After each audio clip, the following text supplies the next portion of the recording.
Ok, bonjour à tous et bienvenue sur videobourse.fr pour le live de ce mercredi 10 avril 2013. On va commencer tout de suite. Je vous demande si c'est ok au niveau du son et de l'image. On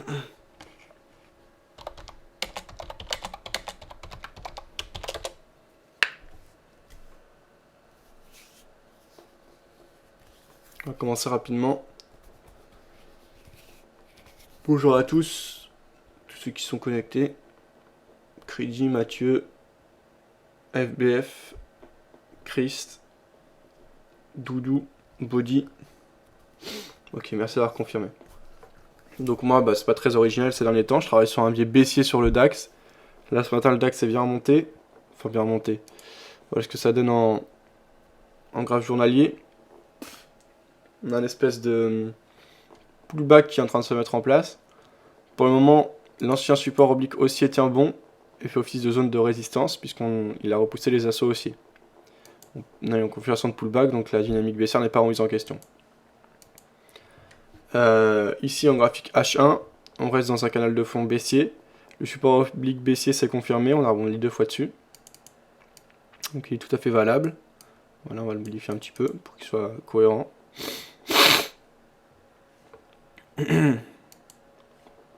Enfin en M5, on a un triangle d'élargissement. On va pouvoir retracer nos limites.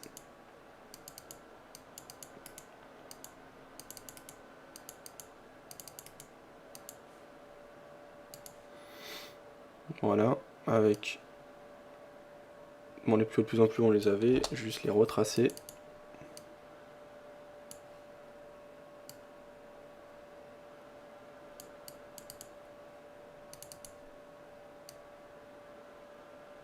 Voilà, donc un triangle d'élargissement sur le DAX. Je sais pas c'est signe de quoi, certains ont des informations, n'hésitez pas à l'indiquer. En tout cas là, si on continue dans cette dynamique, on pourrait partir assez violemment à la baisse. Et le prochain objectif pourrait être vers les 7601. En tout cas ça fait une fois, deux fois, trois fois, quatre fois qu'on fait ça. On verra si on continue dans cette dynamique.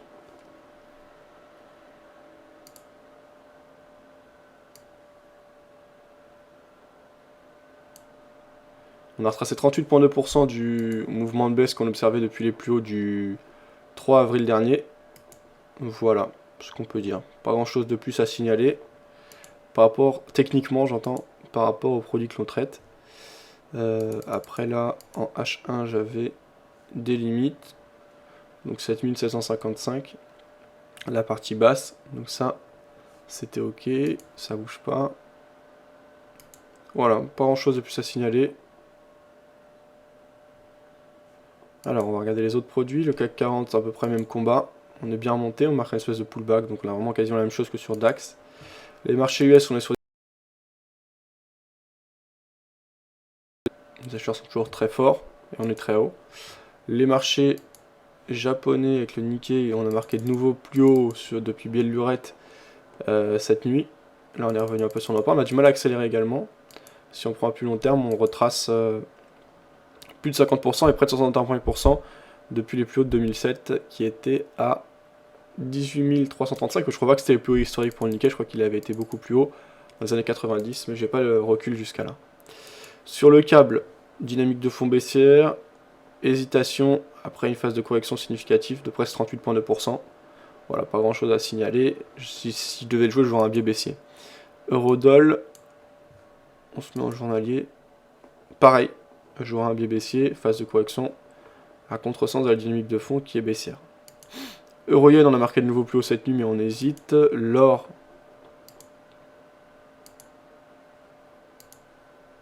on est sur une journée de baisse après plusieurs journées de hausse significative. Quelques journées de baisse, mais peu significatives. Bon, le pétrole, on a eu une belle baisse, un petit retour des acheteurs, donc là on peut jouer un biais vendeur techniquement. Voilà ce qu'on peut dire, donc pas grand chose à signaler. Donc ça c'était un petit tour d'horizon pour voir un peu ce qui se passait sur les différentes places. Je regarde juste un coup le dollar yen qui accélère à la baisse. Là le dollar yen, on a eu une belle bougie, un beau décrochage, on va voir si ça bouge. En journalier, on est très haut, on a retesté les plus hauts cette nuit. Et je jouerais plutôt un biais baissier contre tendance si je pouvais. Juste fermer la plateforme, je vais la rouvrir, parce que sinon les modifications ne sont pas prises en compte si ça redémarre. Alors sur le chat écrit, crédit qui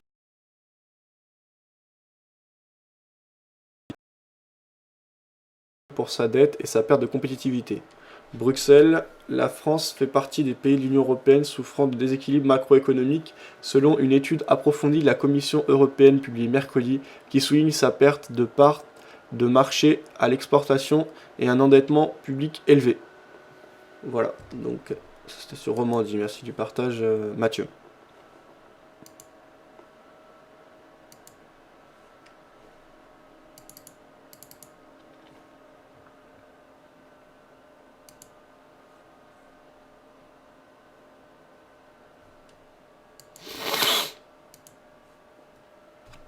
Ouais, salut sur Mumble, ça va Pedro, ça va Willy?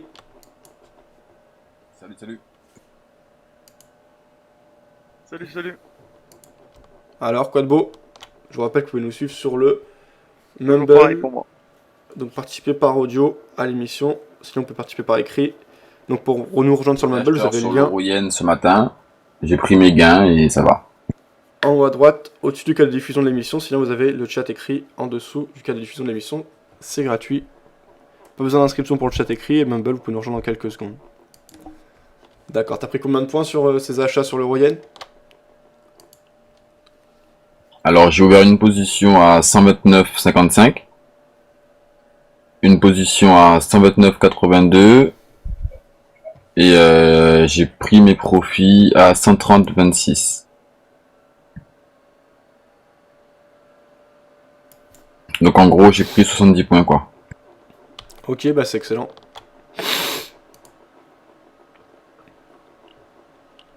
Bah moi je joue toujours le biais baissier sur DAX. J'ai repris une position en micro-lot à 7724. Là j'ai deux positions, une gagnante qui est ouverte depuis le 2 avril de 214 points et une gagnante de 7,3 points. Ok, C'est beau. excellent. Mais je reste encore haussier moi sur le Rouyen.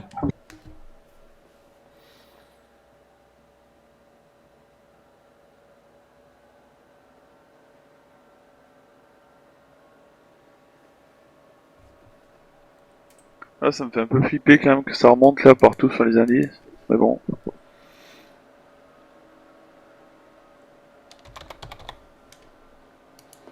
Et le FOMC ce soir, enfin.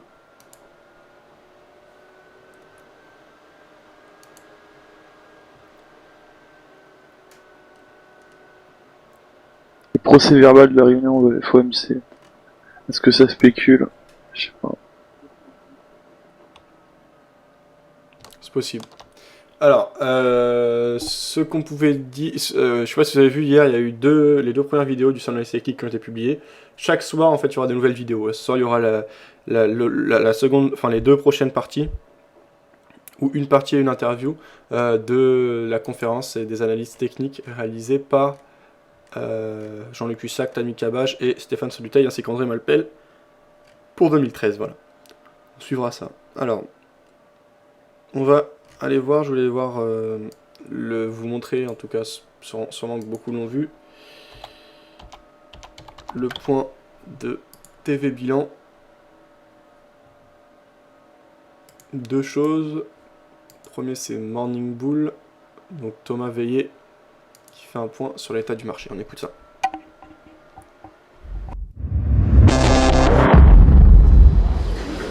Bien, bonjour, donc je vous rassure, je suis à la gare, mais j'ai pas l'intention de me jeter sur les rails dans l'immédiat. Donc petit point marché, je suis hyper content de vous retrouver cette nouvelle semaine pour ma thérapie hebdomadaire sur les marchés financiers. Je dis thérapie parce que... Oh, pardon, c'est un peu long à charger, je vais baisser la qualité. Je comprends pas, à cette heure-là c'est long à charger, putain. Thérapie parce que franchement, j'avoue que chaque semaine qui passe, je me demande toujours un petit peu où c'est qu'on va aller, dans quelle direction et comment on va s'en sortir. Bon, et globalement ça va plutôt bien, ça continue de monter. On a eu une des semaines les plus difficiles quand même depuis ces dernières 9 semaines. Je crois que c'était une des semaines les plus difficiles depuis quasiment l'année passée. Là on se croirait toujours en hiver, mais apparemment au printemps quand même. Donc voilà, pour dire, semaine difficile la semaine passée, un peu plus difficile. Le gros point de la semaine c'est les chiffres de l'emploi et c'est un peu ce qui nous crée des discussions. Alors chiffre de l'emploi, pas bon, nettement en dessous des attentes. Alors le point positif, c'est qu'il y a de moins en moins de personnes qui sont engagées aux États-Unis, mais par contre le taux de chômage baisse. Donc, moi j'ai pas tout compris au niveau des mathématiques, mais apparemment il paraît qu'il y a des Américains qui ont carrément refusé de toucher le chômage. Ils sont peu au chômage, ils sont toujours là, mais ils travaillent plus et ça va très bien comme ça. Une petite discussion au niveau des chiffres de l'emploi, ça n'a pas tellement plu au marché, mais finalement on s'en sort pas trop mal. Et on a toujours cette impression que le marché voit de toute façon le verre à moitié plein plutôt que le verre à moitié vide. Au travers du week-end, vous l'avez entendu, le Portugal, le tribunal, enfin la Cour constitutionnelle portugaise a refusé de valider les mesures d'austérité demandées par le gouvernement. Donc c'est un peu le chenille au Portugal. Donc après Chypre, on a le Portugal. Donc on verra un peu qui sera le prochain. On a l'impression de voir quel sera le prochain pays. Là, comme c'est parti, on a un tout petit peu l'impression que ça va être la France parce qu'ils ont déjà une telle panade au niveau de l'évasion fiscale qui les travaille. Et on voit un peu comment ça tourne. On a un petit peu peur que le prochain pays, ce sera un peu la surprise parce que tout le monde dit l'Italie, l'Espagne qui sera le prochain pays dans la crise, et ben non, ce sera peut-être la France finalement. Donc un petit peu de tension, mais néanmoins les marchés restent de toute façon complètement convaincus que tout va bien, on reste assez fort, même malgré la trouille qu'on peut avoir sur l'Europe, ça continue à se comporter plutôt de manière assez encourageante. Donc voilà, c'est encore une semaine très positive, les marchés sont toujours très très hauts, on ne veut pas baisser. Alors maintenant par contre on va commencer la saison des résultats aux États-Unis, alors ça va être un peu le truc extrêmement important, on va se poser pas mal de questions. Que va-t-il se passer? Où va-t-on aller? Et que vont nous faire les Américains au niveau des résultats? Donc c'est vraiment le point le plus intéressant du marché maintenant. On a commencé en début de semaine avec Alcoa qui a publié des bons résultats. Il faut dire qu'Alcoa en général ils ont un chart extrêmement plat, il ne se passe pas grand chose, mais voilà, les chiffres étaient bons et on sait que statistiquement, quand Alcoa sort des bons chiffres, 80% du temps, dans 3 mois, on est plus haut. Alors la grande question qu'on a le droit de se poser, c'est comment on sera plus haut et qu'est-ce qui va être encore une fois le catalyse pour permettre à ce marché de continuer à aller de l'avant. La grande question qui nous attend cette semaine, c'est les chiffres des ventes de détail. On verra en fin de semaine si les Américains continuent à consommer. Quand on voit un peu leur comportement au niveau du pétrole en ce moment, on sent quand même que le marché a moins envie de consommer. Les gens sont un peu plus prudents. En tout cas, les stocks sont pile au niveau du pétrole. Donc il y a peut-être un changement de consommation au niveau des États-Unis. Ça pourrait être peut-être une des clés qui va commencer à faire douter un petit peu le marché.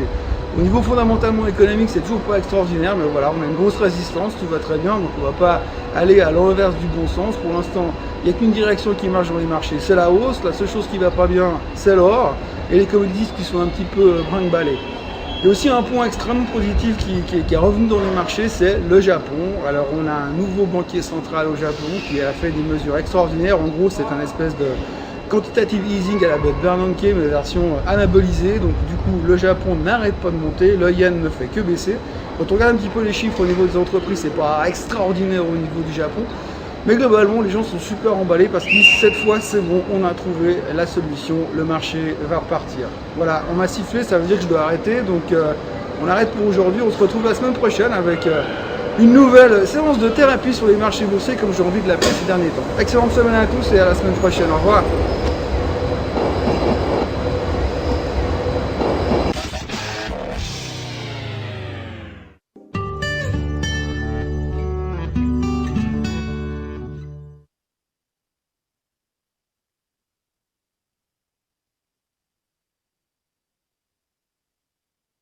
Voilà, donc ça c'était le point réalisé par TV Bilan. On va enchaîner avec un autre point, toujours de TV Bilan, et cette fois par Mirel Zaki. On écoute ça, c'était sur l'évasion fiscale, ça s'achète. Elle est bien passée pour savoir puisqu'elle est en Suisse. Ça fait beaucoup de bruit ces dernières semaines, derniers jours plutôt.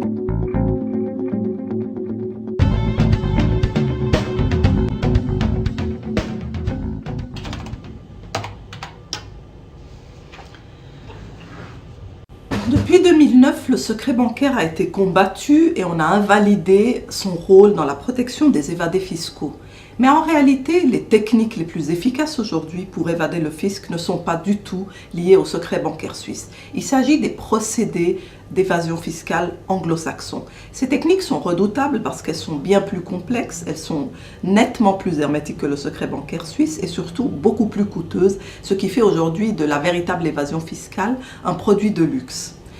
Si Offshore Leaks devait révéler les 120 000 noms qui sont derrière les soi-disant 120 000 sociétés découvertes dans le disque dur, le fameux disque dur que les journalistes ont entre leurs mains, eh bien cela ne suffira pas. Parce que le dispositif d'opacité des paradis fiscaux anglo-saxons est infiniment plus difficile à démanteler que le secret bancaire suisse. C'est une autre paire de manches pour les gouvernements. Pourquoi ? D'abord parce que le secret des techniques, des structures anglo-saxonnes repose sur le secret des avocats. Les avocats anglo-saxons, en droit anglo-américain, sont tenus par le secret, tout comme les notaires, les fiduciaires et les experts comptables qui s'occupent de monter des sociétés et des trusts pour des clients. Et donc ce secret constitue la charpente de l'opacité financière des paradis fiscaux de droit commun anglo-saxon.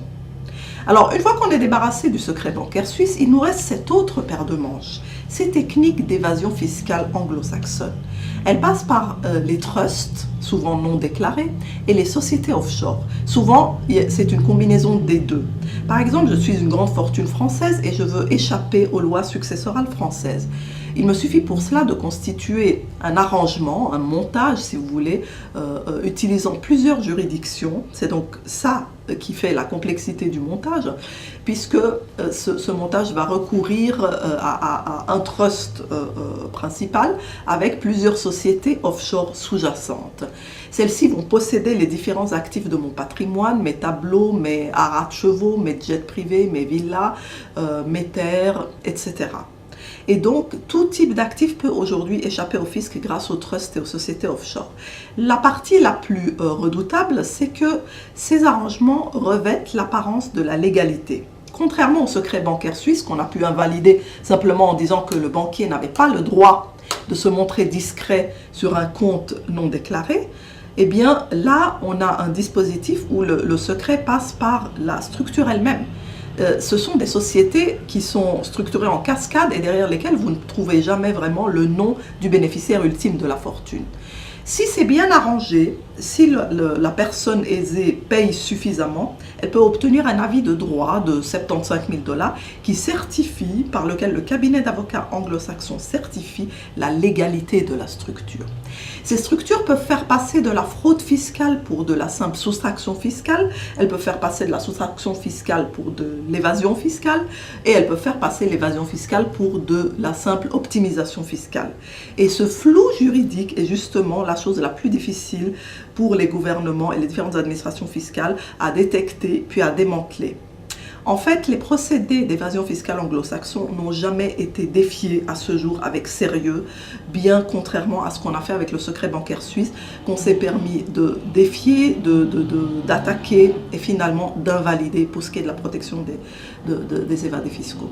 Donc aujourd'hui, il s'agit de contester le fait pour une fortune, une grande fortune, toutes ces grandes fortunes françaises, italiennes, européennes en général ou américaines, qui, pour minimiser leurs impôts, pour les éviter complètement ou pour les reporter dans le temps simplement, arrivent à monter des structures qu'un cabinet d'avocats très pointu anglo-saxon va justifier dans sa légitimité simplement parce que cette personne, ce titulaire de la fortune, aura payé suffisamment pour s'acheter au final l'immunité fiscale.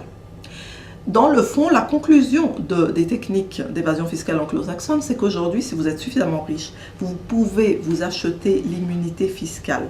Vous pouvez payer suffisamment en conseil à un cabinet anglo-saxon pour obtenir un permis d'évader. Ce qui fait du secret bancaire suisse finalement une technique qui était archaïque, qui était peu coûteuse, qui était à la portée de tout un chacun, du premier médecin français venu et surtout qui était trop facilement attaquable par les gouvernements. Ce qui fait que les trusts et les sociétés offshore survivent aujourd'hui, c'est que les moyens que les gouvernements devraient mettre pour les détecter et les démanteler sont énormes. Il faudrait des services de renseignement qui se mobilisent pour trouver la réalité de cette structure partout où elle se trouve dans le monde. Pour une seule famille, déjà, ça leur prendrait une énergie considérable. Et donc, on est face à un défi d'une autre taille et d'une autre ampleur, et que la seule opération de Offshore Leaks ne suffira pas pour désamorcer.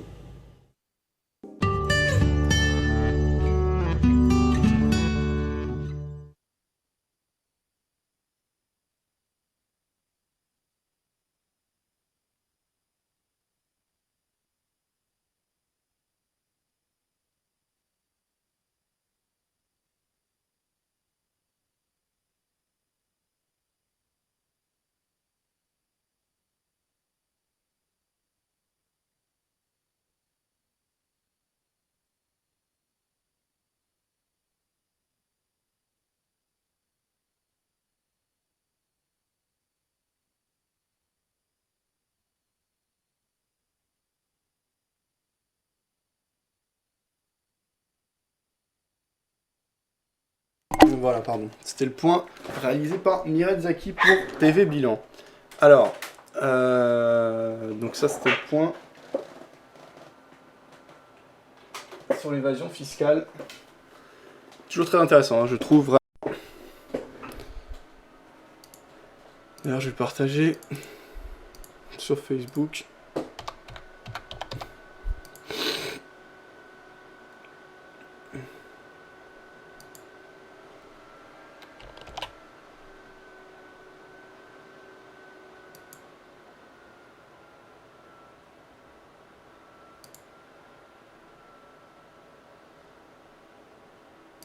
Ok.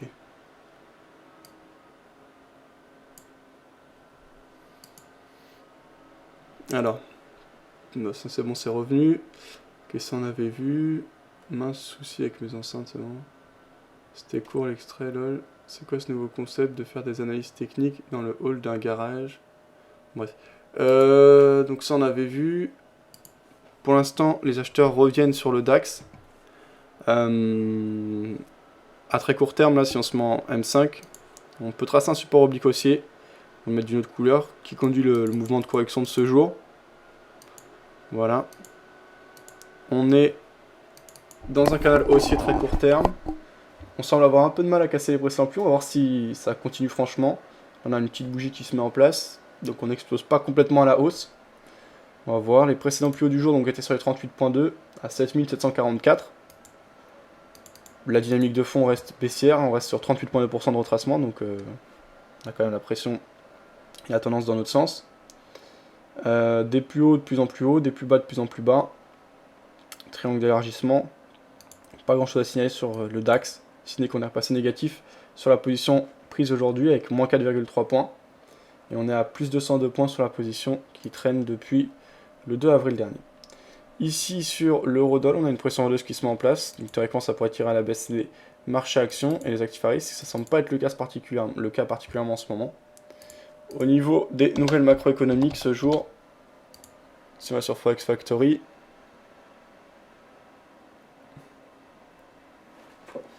on voit qu'il n'y aura pas de nouvelles particulièrement importantes si ce n'est à 16h30 une nouvelle importance moyenne, donc les crude oil inventory, et à 19h les bons à 10 ans. À 20h on aura le FOMC et à 20h aussi on aura le budget, la balance du budget de la Fed, balance du budget fédéral. Ce matin, les nouvelles par rapport à l'économie française étaient meilleures qu'attendues. La production industrielle et des chiffres de production industrielle italiens ont moins bon qu'attendu. Voilà, pas grand chose à signaler de ce côté-là. Demain jeudi, on aura les chiffres du chômage américain, donc ça en sera davantage. Ce soir, ça peut faire bouger, hein, par contre, hein, le FOMC, c'est pas à prendre à la légère. C'est juste qu'à 20h, je serai plus en ligne, je pense. On verra, on sait jamais. Voilà, voilà. Alors, autrement, bien, on va continuer.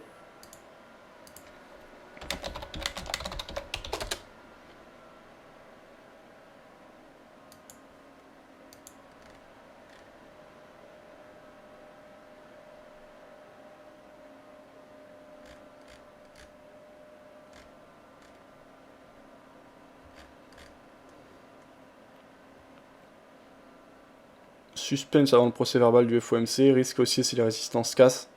Ça c'était le point de vue de Nicolas Chéron. On va écouter ce qu'il avait à dire, c'était ce matin sur DailyFX. Nicolas Chéron qu'on devrait avoir peut-être aujourd'hui. On va voir si on est en ligne. Qui nous parlera donc de la journée de vendredi. Auquel je serai, je filmerai. On va écouter son analyse, c'était ce matin au micro de DailyFX. Ça veut bien charger, ça a l'air de mettre du temps là.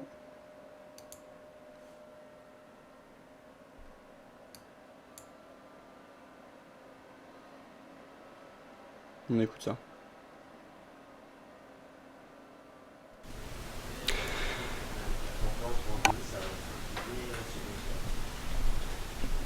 Bonjour à tous et bienvenue pour le morning meeting DailyFX de 11h. Est-ce que le son et l'image sont bons? Bonjour Watermelon, Panther, Gus, Lionel, Bernard, Fred. Salut Thierry.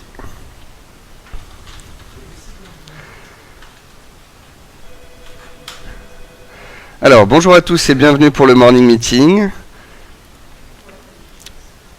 Donc, on me dit que le son et l'image sont bons, donc je vais pouvoir commencer dès maintenant. Alors, petit avertissement, vous devez être conscient des risques associés au marché d'échange et aux produits CFD, et les opinions et informations de marché que l'on voit ici ne constituent en aucun cas des conseils d'investissement. Nous sommes mercredi, il n'y a pas de statistiques particulières sur les marchés aujourd'hui, puisque comme nous l'avions vu lundi, c'est une semaine assez calme en Excusez-moi pour le problème. C'est vraiment je comprends pas là, maintenant. Avant Free, il me faisait chier à partir de 17h, 18h quand il y avait tout le monde qui se calme en connectait. Là, termes même de ma soeur, là, il fait fondamentaux, si ce n'est que nous assistons actuellement à la publication des entreprises américaines et que nous avons le FOMC ce soir. Donc le FOMC, c'est la politique monétaire américaine. Ça va nous donner, je pense, un coup de fouet, haussier ou baissier pour les séances à venir. Donc on va faire un point ensemble sur les configurations de marché, sur lesquelles nous étions haussier ou baissier. On va voir où on en est et on va voir ce qu'il pourrait se présenter comme opportunité cette séance ou d'ici ce soir, donc avec ce fameux FOMC. Vous avez quelques analyses à lire sur le site. Vous avez notamment une analyse de Karen à moyen terme sur l'or qui parle d'un double bottom éventuel. Il y a une analyse sur le dollar qui est en train d'être postée.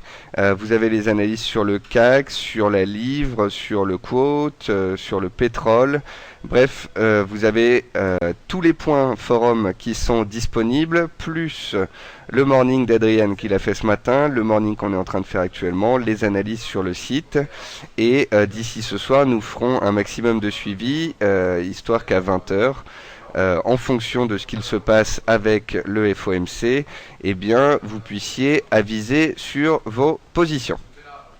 Alors, on va tout de suite passer au graphique. Bon, je comprends pas là. C'est incroyable ça. La qualité est au minimum, j'arrive toujours pas à la voir. Bon, désolé, en attendant que ça charge, je vais mettre une autre vidéo. Et on reprendra après. Tout de suite passer au graphique. Donc le premier graphique à voir, c'est l'USD Index. Donc l'USD Index, le dollar index des FXCM. Rappelez-vous qu'il est composé d'un panier. Donc c'est le dollar contre l'euro, l'AUD, la livre et le yen. Parce que l'euro, la livre et l'AUD remontent ces derniers temps, eh bien on a un dollar qui faiblit. Et en plus de ça, on a un USD Yen qui est stable. Donc le dollar index qui est non loin de ses plus hauts d'il y a un mois bute sur cette zone-là. C'est ce qui a permis un rebond des actifs risqués. Et donc en fonction du discours de Bernanke ce soir, on verra si le dollar repart à la hausse vers ses plus hauts, auquel cas les actifs risqués baisseront, ou bien est-ce que le dollar entraînera une correction en direction des 10 320 points, auquel cas on aurait une belle appréciation à venir sur les paires d'actifs risqués. L'euro-dollar en données hebdomadaires, le voici. Donc comme je vous le disais, il s'est neutralisé. C'est comme si on était dans un range gigantesque ici entre 1,27 et 1,33. On est en plein milieu de ce range. On est sur la MM30 hebdomadaire. Donc regardez bien la MM30 hebdomadaire depuis 1 an et demi, 2 ans. Elle a fait support à la mi-2011. Puis une fois qu'elle a été cassée, elle a fait résistance fin 2011. Début 2012, on l'a cassée fin 2012, elle est devenue support en novembre 2012, et puis on l'a recassée en ce début d'année, et elle fait maintenant résistance. Si on arrive à reprendre la MM30 en cours de clôture hebdomadaire, et à dépasser la zone des 1,3130, 1,3160 qui correspond au plus haut ici, alors on pourrait aller jusqu'en direction des 1,33, 1,34. Pour le moment, donc on est dans l'expectative, c'était baissier, les cours se sont neutralisés, on est neutre et on arrive donc, comme je viens de vous l'expliquer, dans une zone de résistance clé. L'euro-dollar en données journalières, le voici. On était dans une dynamique baissière. On a cassé cette dynamique baissière jeudi dernier suite au dire de Draghi. On a fait un double bottom sur les 1,27 et on a cassé la dynamique baissière. ce qu'on a dit en ce début de semaine, c'est que l'euro donc pourrait aller en direction de 2 seuils, les 1,30-30 et les 1,31-20, 1,31-30. Les 1,30-30, on les a passés. C'était la EMA 45 en journalier. Ils sont passés en force hier. Nous voilà maintenant sur le seuil que je considérais comme mon objectif de cette semaine à la hausse, c'est-à-dire les 1,31-30. C'est sur ce seuil-là que je souhaitais potentiellement sortir mon achat de vendredi dernier à 1,29,39. Je n'ai pas eu cette patience et je l'ai sorti hier à 1,29,69. C'est pas mal quand même, ça fait 130 points. Quant aux ventes que j'ai réalisées hier sur les 1,30-30, 1,30-50, elles ont été stoppées pour la plupart à zéro, sauf une qui a été stoppée en perte de 30 points, fois 2 lots, donc ça fait moins 60 pips. Donc ces moins 60 pips, eh bien, ils viennent effacer le gain que j'avais fait la veille de plus 60 pips. Et donc il ne me reste plus que le gain de 130 pips que j'avais réalisé sur l'achat de vendredi et que j'avais gardé. Hier, donc, on arrivait sur la bande de Bollinger journalière, j'ai tenté une vente à 1,30,98, on a perdu 20 points, j'ai mis mon stop à 0, c'est passé plus haut cette nuit, j'ai été stoppé à 0. Et ce matin, vous avez peut-être vu que je suis repassé vendeur. Nicolas Chéron, on va le retrouver en direct. On regardera la suite du morning meeting encore quelques minutes après. Et là, je vais le rappeler tout de suite.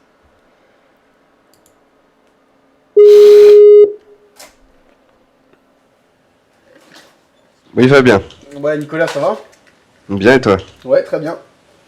Bienvenue dans l'émission. Alors, 2 petites secondes, s'il te plaît. Okay. C'est ce que j'allais te dire. Donc là, tu es en live, c'est ça? C'est ça, ouais, en live. Eh bien, bonjour à tous tes auditeurs. Tu veux qu'on mette l'écran? Ou alors, ouais. On peut rester par oral? C'est comme tu veux. On va mettre l'écran, ce sera encore mieux. Donc l'idée, ouais, c'était de parler de l'événement de vendredi là. Donc je pense que tu en parleras mieux que moi. Je te laisse le présenter. Alors bonjour à tous, déjà je suis un peu pris au dépourvu, je pensais que tu m'appellerais à 15h, mais bon c'est pas grave, c'est les aléas du live. Donc je suis Nicolas Chéron, le principal analyste de l'équipe DailyFX. Donc DailyFX c'est l'équipe de recherche du broker FXCM. Donc vendredi 12, donc dans 2 jours, on organise une des plus grandes conférences éducatives de France sur les marchés. Donc il existe le salon actionnariat, il existe des gros salons en fait en France. Il existe le salon actionnariat qui est très généraliste sur les produits de placement et les actions. Ensuite on a les salons de l'analyse technique et du trading de Monsieur Malpel où il y a quelques intervenants intéressants, mais ça reste quand même des événements où il y a beaucoup de ventes et beaucoup de brokers qui sont là juste pour attraper du client. C'est pas forcément tellement éducatif et utile pour les personnes qui s'y baladent. Donc là, c'est pas de vente, pas de FXCM ou autre à outrance. On est là tout simplement pour organiser une journée complète avec des opérateurs de marché. Donc ça va être des analystes, des traders, des journalistes pour parcourir en fait de nombreux sujets qui nous sont généralement demandés par nos lecteurs au quotidien, puisque sur DailyFX on fait des vidéos, des commentaires de marché, des analyses journalières. Là en fait on revient plus sur différents sujets. Si tu veux je peux parler un peu de chaque sujet. Déjà je pense que ce qui peut être intéressant c'est de reprendre ce qui va être abordé et qui vous allez recevoir. Alors pour te faire ça succinctement, on commence la conférence à 9h30 tapante avec Olivier Delamarche. Olivier était déjà venu il y a 6 mois pour faire un point avec moi vraiment sur l'actu à moyen terme, long terme, sur l'ensemble des zones économiques. Là, on aura 3 quarts d'heure pour faire un update, donc une mise à jour par rapport à ce qui a été dit il y a 6 mois. Donc, pour se concentrer sur le Japon, l'Europe, Chypre et la Grèce notamment. Et surtout, ce qui m'intéresse, si tu veux, c'est que Olivier, il a sa façon de faire, sa façon de parler et ses conclusions. Moi, j'essaye de transformer le discours d'Olivier en des recommandations, en des stratégies de moyen terme d'investissement sur le marché d'échange. Ensuite, à 10h15, j'enchaîne avec Adrien Raymond jusqu'à 11h. Donc, on a 3 quarts d'heure en fait sur les indicateurs techniques. Dans la première partie, ce sera les indicateurs avancés que j'utilise moi au quotidien, qui sont le VIX, l'indice de la volatilité, le SSI. Donc le SSI, c'est... Alors pour ceux qui connaissent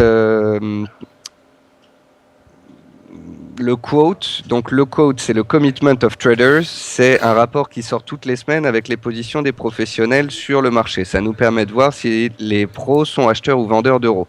Le SSI, c'est la même chose, mais version particulier. En fait, FXCM est le broker mondial le plus gros sur le marché d'échange. Donc, on prend les positions de nos clients, on les regarde et ça nous donne un avis sur le marché. Est-ce que les particuliers sont plutôt acheteurs-vendeurs? Donc, moi, je vais parler de ça, du VIX, des ratios put-call, du SSI, du quote, des indicateurs supplémentaires qui m'aident à travailler sur le marché. Ensuite, on fera les indicateurs techniques. Et Nicolas, juste pour oui. rebondir là par rapport à ça, là, au SSI et au quote, en fait, quand tu dis donc le SSI, ça c'est par rapport aux clients FXCM, c'est ça? Oui. Donc vous avez combien de clients à travers le monde? 200 000. 200 000, d'accord. Et là, vous venez de racheter Gain Capital, là, donc, qui est un des concurrents aux États-Unis. Alors, on n'a pas encore racheté Gain. On a fait une proposition d'offre de rachat sur Gain pour 210 millions de dollars, je crois. Ouais, c'est ça. Et oui, donc en fait, rien n'est fait de ce côté-là. C'est pas encore fait, mais bonne il y a des chances. C'est en bonne voie et voilà. Aux États-Unis, en fait, c'est un marché qui est en pleine concentration, sur lequel FXCM est leader et sur lequel je pense qu'on a des bonnes bases pour, au fur et à mesure que le marché se rétrécisse et qu'on devienne vraiment une référence. Enfin, qu'on reste une référence. Et puis, parallèlement, on travaille aussi là-dessus en Europe. Ok. Et ça, par exemple, Gain Capital, c'est combien de clients à travers le monde, tu le sais? C'est combien de clients, Gain? Combien de clients, Gain? Ouais. Moi, on n'a pas le droit de faire de commentaires à ce sujet-là, Ok, Fabien, pas de problème. parce Ouais. que tu sais, c'est un peu touchy. Ouais, ok, je comprends. Pas de problème, Nicolas. Non, c'est juste pour avoir quelques informations, mais Je pense, donc je c'est pense déjà que l'info se trouve facilement sur Internet, sachant que Gain est aussi une société cotée en bourse, donc il y a toutes les infos qui sont données trimestriellement. Ok, parfait. Donc ouais, c'est un SSI qui est vraiment sérieux et donc basé Voilà, sur voilà. énormément de Il y a pas clients. mal de SSI qui sont sortis ces derniers temps chez des brokers chypriotes ou autres. Quand on a 10 000 clients, c'est pas représentatif. Quand on en a 200 000, ça l'est un peu plus. Ok. Alors Voilà. malgré tout, même si on en a 200 000, on sait que ce qui fait la majorité, comme tu as dit, c'est les professionnels et les gros. Et donc quand Mhm. tu étudies le COT, là, le COT, les gros, c'est quoi? C'est comment on centralise en fait ce qu'ils font, parce que le Forex, c'est par essence n'étant pas centralisé, comment on sait ce que font les gros en fait? Bah, en fait, si tu veux, il y a des bases de données qui sont centralisées et qui nous donnent des positions des larges et nets speculators. Alors après, faudrait rentrer dans une étude complète du quote. Là-dessus, on a des fils de discussion où on a encore un article, nous, qui sort toutes les semaines à ce sujet-là. Personnellement, moi, le quote, en fait, je l'utilise de moins en moins. Tu vois, j'ai préféré me concentrer sur le SSI parce que j'ai discuté avec un gérant justement qui avait basé des stratégies directionnelles de trading sur le quote et il s'est retrouvé que à certains moments, eh bien, même les gros se sont fait piéger sur des retournements de marché et que ça n'a pas forcément bien fonctionné de son côté. Par contre, au niveau du SSI, donc là, vraiment, les pourcentages d'acheteurs ou de vendeurs chez les particuliers, on voit bien que s'il y a une majorité vendeuse, ça monte. S'il y a une majorité acheteuse, ça baisse. Et depuis 5 jours, en fait, on a un SSI qui est passé net vendeur. On a 35% d'acheteurs seulement, et c'est pour ça que ça grimpe depuis 5 jours. Par D'accord. exemple. En parlant de l'euro-dollar là. Oui. Ok. Oui, excuse-moi. Ok, merci Nicolas pour les précisions. Je te laisse continuer. Bah ça, c'est une première partie dans la section indicateurs donc qu'on fait à 10h15. Ensuite, Adrian parlera des indicateurs spéciaux qui fonctionnent sur la plateforme FXCM. Donc en fait, si tu veux, FXCM est utilisé encore une fois par beaucoup de gens. Donc il y a des personnes qui ont développé des indicateurs qui les ont codés dans un certain langage. Tous ces indicateurs sont disponibles gratuitement sur le site fxcodebase.com. Et nous, en fait, on présentera nos 3-4 indicateurs préférés.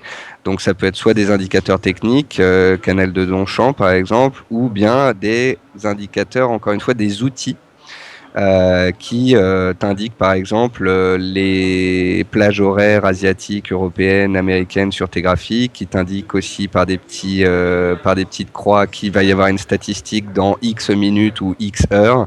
Donc voilà, c'est des outils au quotidien. Donc on va parler d'outils au quotidien qui nous servent aussi bien dans nos prises de décision pour du swing moyen terme que en analyse intraday. Les divergences et indicateurs techniques. Tu sais que moi j'en utilise très peu, RSI, stochastique, MACD, tout ça. Par contre, je démontrerai comment moi j'utilise ces indicateurs-là sur des zones historiques de prix, dans des données plutôt hebdomadaires ou mensuelles plutôt que sur le 15 minutes. Tu vois. D'accord, ok. Après, à 11h jusqu'à midi, j'ai invité Jean-Étienne Lenné. C'est un des meilleurs analystes techniques de France que je connaisse. Ça fait 25 ans qu'il a tous les diplômes d'analyse technique. Il a tout lu. Il enseigne aujourd'hui l'analyse technique dans les plus grandes écoles de commerce françaises. Très sérieux, très intéressant. Donc je l'ai fait venir pour parler des points pivots et de leur utilisation en intraday, quelle que soit la technique d'analyse, parce qu'on a beaucoup de personnes en fait, si tu veux, qui font du chartisme, mais on en a aussi qui font du market profile et d'autres qui font de l'Ishimoku. Or, il démontrera comment utiliser les points pivots en complément de ces analyses-là pour pouvoir les utiliser au quotidien. Après, l'après-midi, on a Stéphane Sauduteil qui vient nous faire 1 heure d'explication sur le scalping en tendance ou à contre-tendance. Ensuite, je fais 1 heure avec Adriane et Karen Pelwal, qui est spécialiste d'Ishimoku, sur les perspectives de moyen terme sur les principaux actifs. Ensuite, on a un partenaire DMT Trading qui vient faire toute une partie sur la gestion des positions, type de coaching en quelque sorte. Et après, on a Franck Morel qui viendra nous parler des indices boursiers internationaux et qui remettra 30 000 euros de chèque, je crois, voire 45 000 euros, je me souviens plus de la somme, aux gagnants en fait du concours Zone Bourse. Tu sais, c'est le seul concours français en réel sur indices, forex, matières premières. Ouais, j'avais vu rapidement, ouais. Ça s'est bien passé d'ailleurs, vous, c'était un succès? Ça s'est bien passé, on a eu un nombre de participants, on a eu 100 participants je crois à peu près qui se sont mis sur le FX et puis je pense que ça tendra à augmenter, à se démocratiser parce que c'est un concours intéressant, il y a quand même pas mal d'argent à gagner tous les trimestres, il y a quelques voitures à gagner en fin d'année donc je pense que ça va en intéresser plus d'un et que ce chiffre devrait continuer d'augmenter. En tous les cas, nous on est contents de notre côté. Ok, très bien. Donc voilà, grosse journée. Ouais, très, très grosse journée. Juste pour information, là, de votre côté, par rapport à ce concours Zone Bourse, le meilleur chez FXM, il a fait quel type de performance? Le gagnant sur le Forex, à te dire vrai, je ne m'en rappelle plus. Je crois qu'il a fait autour de 300%, mais j'ai plus le chiffre en tête en fait. Ok. J'ai plus le chiffre en tête. Faudrait regarder sur le concours Trading Master sur Zone Bourse. Ok, très bien. Donc ce sera vraiment une journée chargée. Donc ça c'est au Palais Brongniart. Si tu peux me mettre le lien, sinon je vais le retrouver, je vais le partager également sur le chat écrit là. Tu peux aller sur fxm.fr okay, en fait, et en page ouais. principale, tu as le carré de la conférence, tu cliques, ça va te lancer la page où il y a le descriptif donc de la journée, le lien pour s'inscrire, les différents intervenants présentés en dessous. Bon, par contre, j'espère que il y aura assez de place. Ouais. Déjà la dernière session c'est déjà grand pourtant le Palais Brongniart, enfin la salle du Palais Brongniart, mais je crois qu'il y a 640 places et la dernière fois comme tu l'as vu c'était bien rempli, mais là avec le nombre d'inscriptions qu'on a, avec BFM qui vient faire les duplex toute la journée, les professionnels avec qui on travaille qui viennent voir, ça va faire du monde. Ok. En tout cas pour ceux qui nous entendent, si vous n'avez pas vos places, réservez-les. C'est un événement gratuit, mais quand même ça a des limites de place, donc réservez et voilà. Donc sinon, est-ce que tu as des choses à ajouter, Nicolas? Est-ce que tu as des choses que tu veux parler par rapport à FXM? Écoute, que dire? Tout va bien. En fait, si tu veux, FXM, il y a, je crois, l'étude Investment Trend qui va sortir bientôt et je peux pas en parler puisque ça va sortir bientôt, mais c'est positif pour nous en tous les cas. On continue de travailler sur l'amélioration de nos produits, plus d'historique sur les produits que l'on traite, plus de nouveaux produits à traiter, des spreads un peu moins élevés. Donc voilà, on fait le mieux pour optimiser en fait la plateforme, améliorer nos prix, améliorer nos cotations et au niveau du marché, quant à moi, puisque je suis quand même analyste et sur le marché tous les jours, je suis plutôt content du début de cette année, parce que l'année dernière, je sais pas si tu te souviens, mais bon, il y a quand même des mois où on s'est relativement ennuyé. Là, on a du mouvement quand même, que ce soit sur les paires en yens, que ce soit l'or, que ce soit l'eurodoll, il y a de la volatilité et je pense que si ça continue comme ça, en tous les cas, c'est propice à des belles opérations sur les semaines et mois à venir, donc je suis plutôt content. Ok. Alors, si vous avez des questions, n'hésitez pas à les mettre sur le chat écrit. Je vais bientôt te laisser, Nicolas, juste par rapport au spread réduit, parce qu'il y avait eu pas mal de questions et ça revenait souvent. Donc, vous avez fait une nouvelle politique au niveau des spreads. Oui. Est-ce que tu peux préciser exactement comment on peut profiter des spreads réduits? Il faut un certain niveau de compte, il faut trader un certain montant, comment ça se passe? Alors, il y a deux choses à savoir. La première, c'est que on a une offre de spread réduit. La page sur les spreads réduits sur FXM, elle est... Ok. Ah voilà. Donc en fait, si tu veux, on a un nouveau service sur lequel on va pas tarder à faire un peu de pub. Ça s'appelle le FXM Trader Actif. Donc c'est toujours la même plateforme, sauf que pour les personnes qui déposent un certain montant, ou bien même, donc par exemple 50 000 euros, ou bien pour des personnes même qui vont déposer 2, 4 ou 5 000 euros, mais qui traitent beaucoup, qui font beaucoup de volume, eh bien en fait on va leur demander leur extrait de trading chez leur broker antérieur par exemple, et puis on va leur dire d'accord, vous avez un compte de temps avec tant de trades, etc. On va essayer de vous faire du sur-mesure et on va vous proposer un spread réduit de X dixièmes de pip par rapport au prix que l'on fait habituellement. Donc si tu veux, il y a ça, première chose. Pour ceux qui ont des comptes suffisants ou des comptes sur lesquels ils traitent beaucoup, il y a cette offre-là qui a été mise en place. Donc en fait, pour ça, il suffit en gros d'appeler FXCM. Donc le numéro est sur le site, 0800 90 95 44. Les gens appellent FXCM, parlent de leur habitude de trading, du compte qu'ils souhaitent déposer, etc. Et peuvent en quelque sorte négocier avec notre équipe le spread le plus attractif possible. Après, il y a une deuxième chose, c'est que on a sorti une offre en dealing desk. Tu sais que FXCM est no dealing desk, ça veut dire qu'on n'a pas de bureau de trading, on prend pas de position contre nos clients. On a toujours eu cette politique no dealing desk, c'est des prix qui sont un peu plus élevés, mais qui sont les prix du marché interbancaire, etc. On a beaucoup de gens qui nous ont dit, écoutez, moi, j'en ai rien à faire de me faire recoter, de me faire slipper, de pas avoir, enfin, que la banque joue contre moi ou quoi que ce soit. Tout ça, je m'en fiche. Je veux juste un prix moins cher. Donc, on a créé en fait une offre en dealing desk, comme nos concurrents. Donc en gros, tu peux choisir chez nous désormais soit le no dealing desk, soit le dealing desk. Donc le dealing desk où tu auras un prix moins cher mais une exécution moins propre, comme on l'a toujours expliqué à propos de notre service. Ok. Voilà. Écoute, merci Nicolas. Alors je vais juste regarder s'il y avait des questions. Bon, il y avait des questions, mais c'était plus pour rigoler, puisqu'il y en avait un qui disait Bernanke dira quoi ce soir? Je suppose que tu vas plus au courant. En fait, Bernanke parle pas ce soir. C'est le FOMC, mais c'est le rapport du FOMC. Parce que c'est le compte rendu du FOMC. Donc j'ai fait l'erreur aussi ce matin. Je pensais qu'on aurait un discours de Bernanke. En fait, pas du tout. C'est juste le procès verbal. Concernant l'euro-dollar, moi je suis vendeur depuis ce matin à 31,20 parce que j'ai un biseau haussier et c'était la borne haute à 31,20. Alors après certains diront oui c'est le point haut blablabla, est-ce que tu l'as dit en temps réel tout ça? Bon, maintenant les gens savent que sur Twitter j'annonce tous mes trades en temps réel, donc voilà, je suis vendeur à 1,31,20, j'ai mon stop au prix d'entrée, donc stop 0. Si ça devait monter ce soir avec le procès verbal je serais stoppé, sinon je tiens la pause parce que je vois bien un retour vers les 1,30 et une stabilisation des cours. Voilà, donc pas d'attente particulière par rapport à ce soir. Je pense juste que les actifs risqués ont besoin de consolider un petit peu les hausses de ces dernières séances, donc j'escompte un repli. Ok, on dirait que c'est en train de se dessiner, en tout cas sur l'eurodoll, on a eu une petite pique baissière, là on va voir si ça continue. Merci Nicolas pour tes réponses, et donc on se retrouve vendredi au Palais Brognard pour le point trimestriel FXM. Et à vendredi matin, avec grand plaisir. Ok, merci Nicolas, au revoir.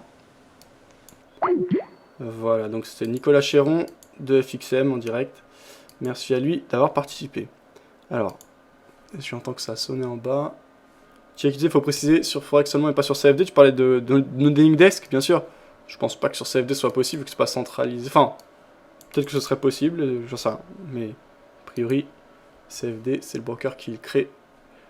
Alors, on va écouter une autre analyse. On va écouter Gilles du site boursecoté.com qui était ce matin dans ses analyses quotidiennes. Donc, il a écouté une analyse intraday.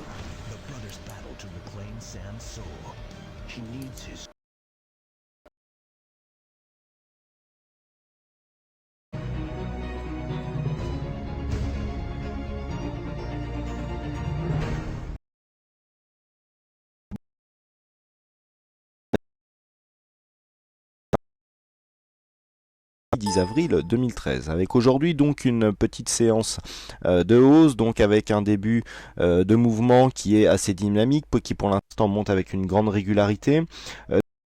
Ici une zone de point haut à 3704 qu'il était important de casser avec force, donc c'est ce qui a été fait aujourd'hui.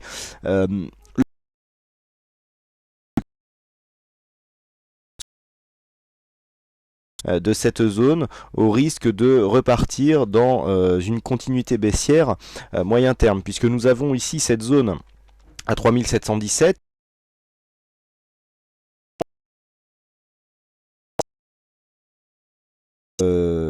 qui avait marqué ici des phases, enfin des zones de support sur la précédente zone de baisse, et ce que nous pouvons marquer, c'est que elle a été cassée ici des 3698, 3698, 3704, c'était une zone clé sur la tendance, mais nous avons ici une deuxième zone, la zone ici que je vais vous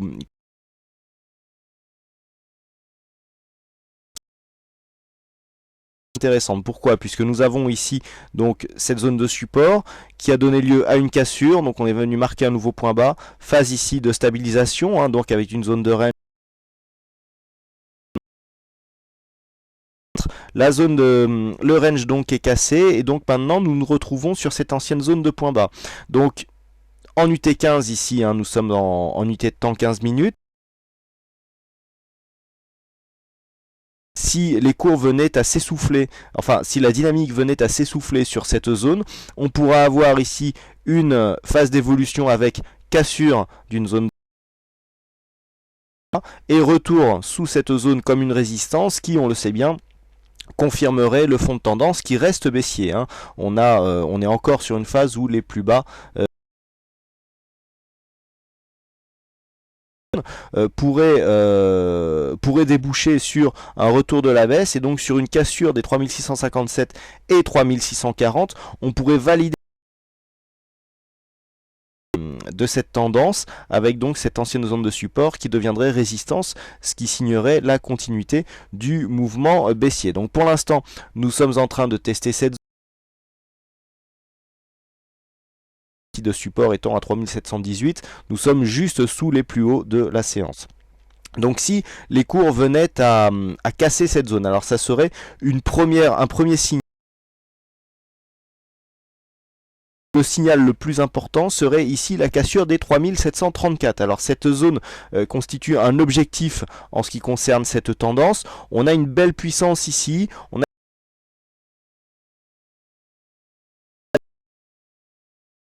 cédé. On a des signes de force ici d'un point de vue chartiste, mais les indicateurs nous montrent que on pourrait s'essouffler sur cette zone.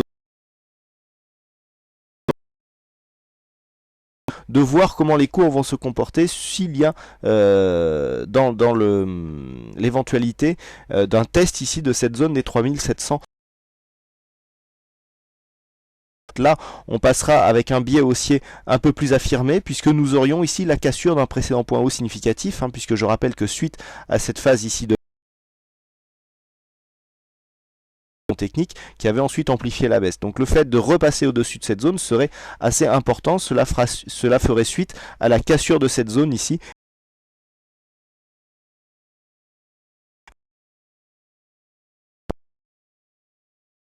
Objectif ici 3730,35 comme annoncé sur le chat ce matin au détour d'une conversation. Cette zone sera très importante puisque si on a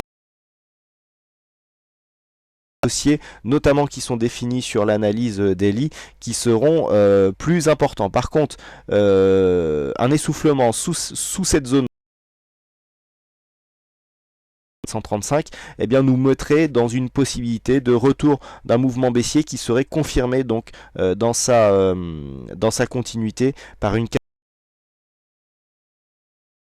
Voilà ce que l'on peut dire donc sur cette analyse technique du CAC 40 en intraday. Il ne me reste plus qu'à vous souhaiter à toutes et à tous une bonne séance, bonne chance dans tous vos trades et je vous donne rendez-vous dès ce soir pour tout en vidéo. Voilà, bonne séance à tous et à ce soir.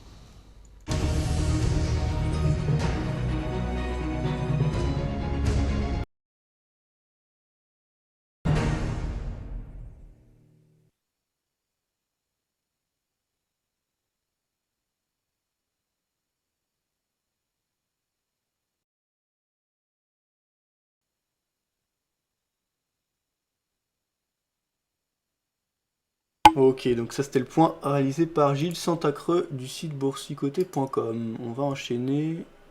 Alors, on va écouter la suite. Ah bah non, en fait, bon, le point quotidien. Nicolas Chéron, vous le retrouvez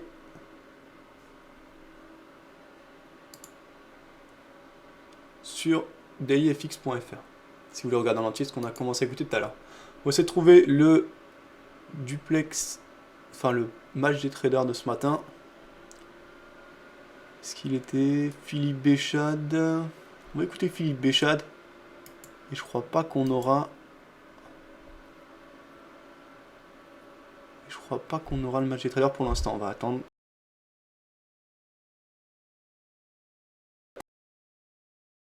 Ouvrez, écrivez, Ça charge, ça partez, se écoutez, découvrez, revenez. Ok, on écoute ça. Intégral Placement met les points sur les i. Et pour mettre les points sur les i aujourd'hui, c'est Philippe Béchade qui nous rejoint. Bonjour Philippe. Bonjour Cédric. De la chronique Agora.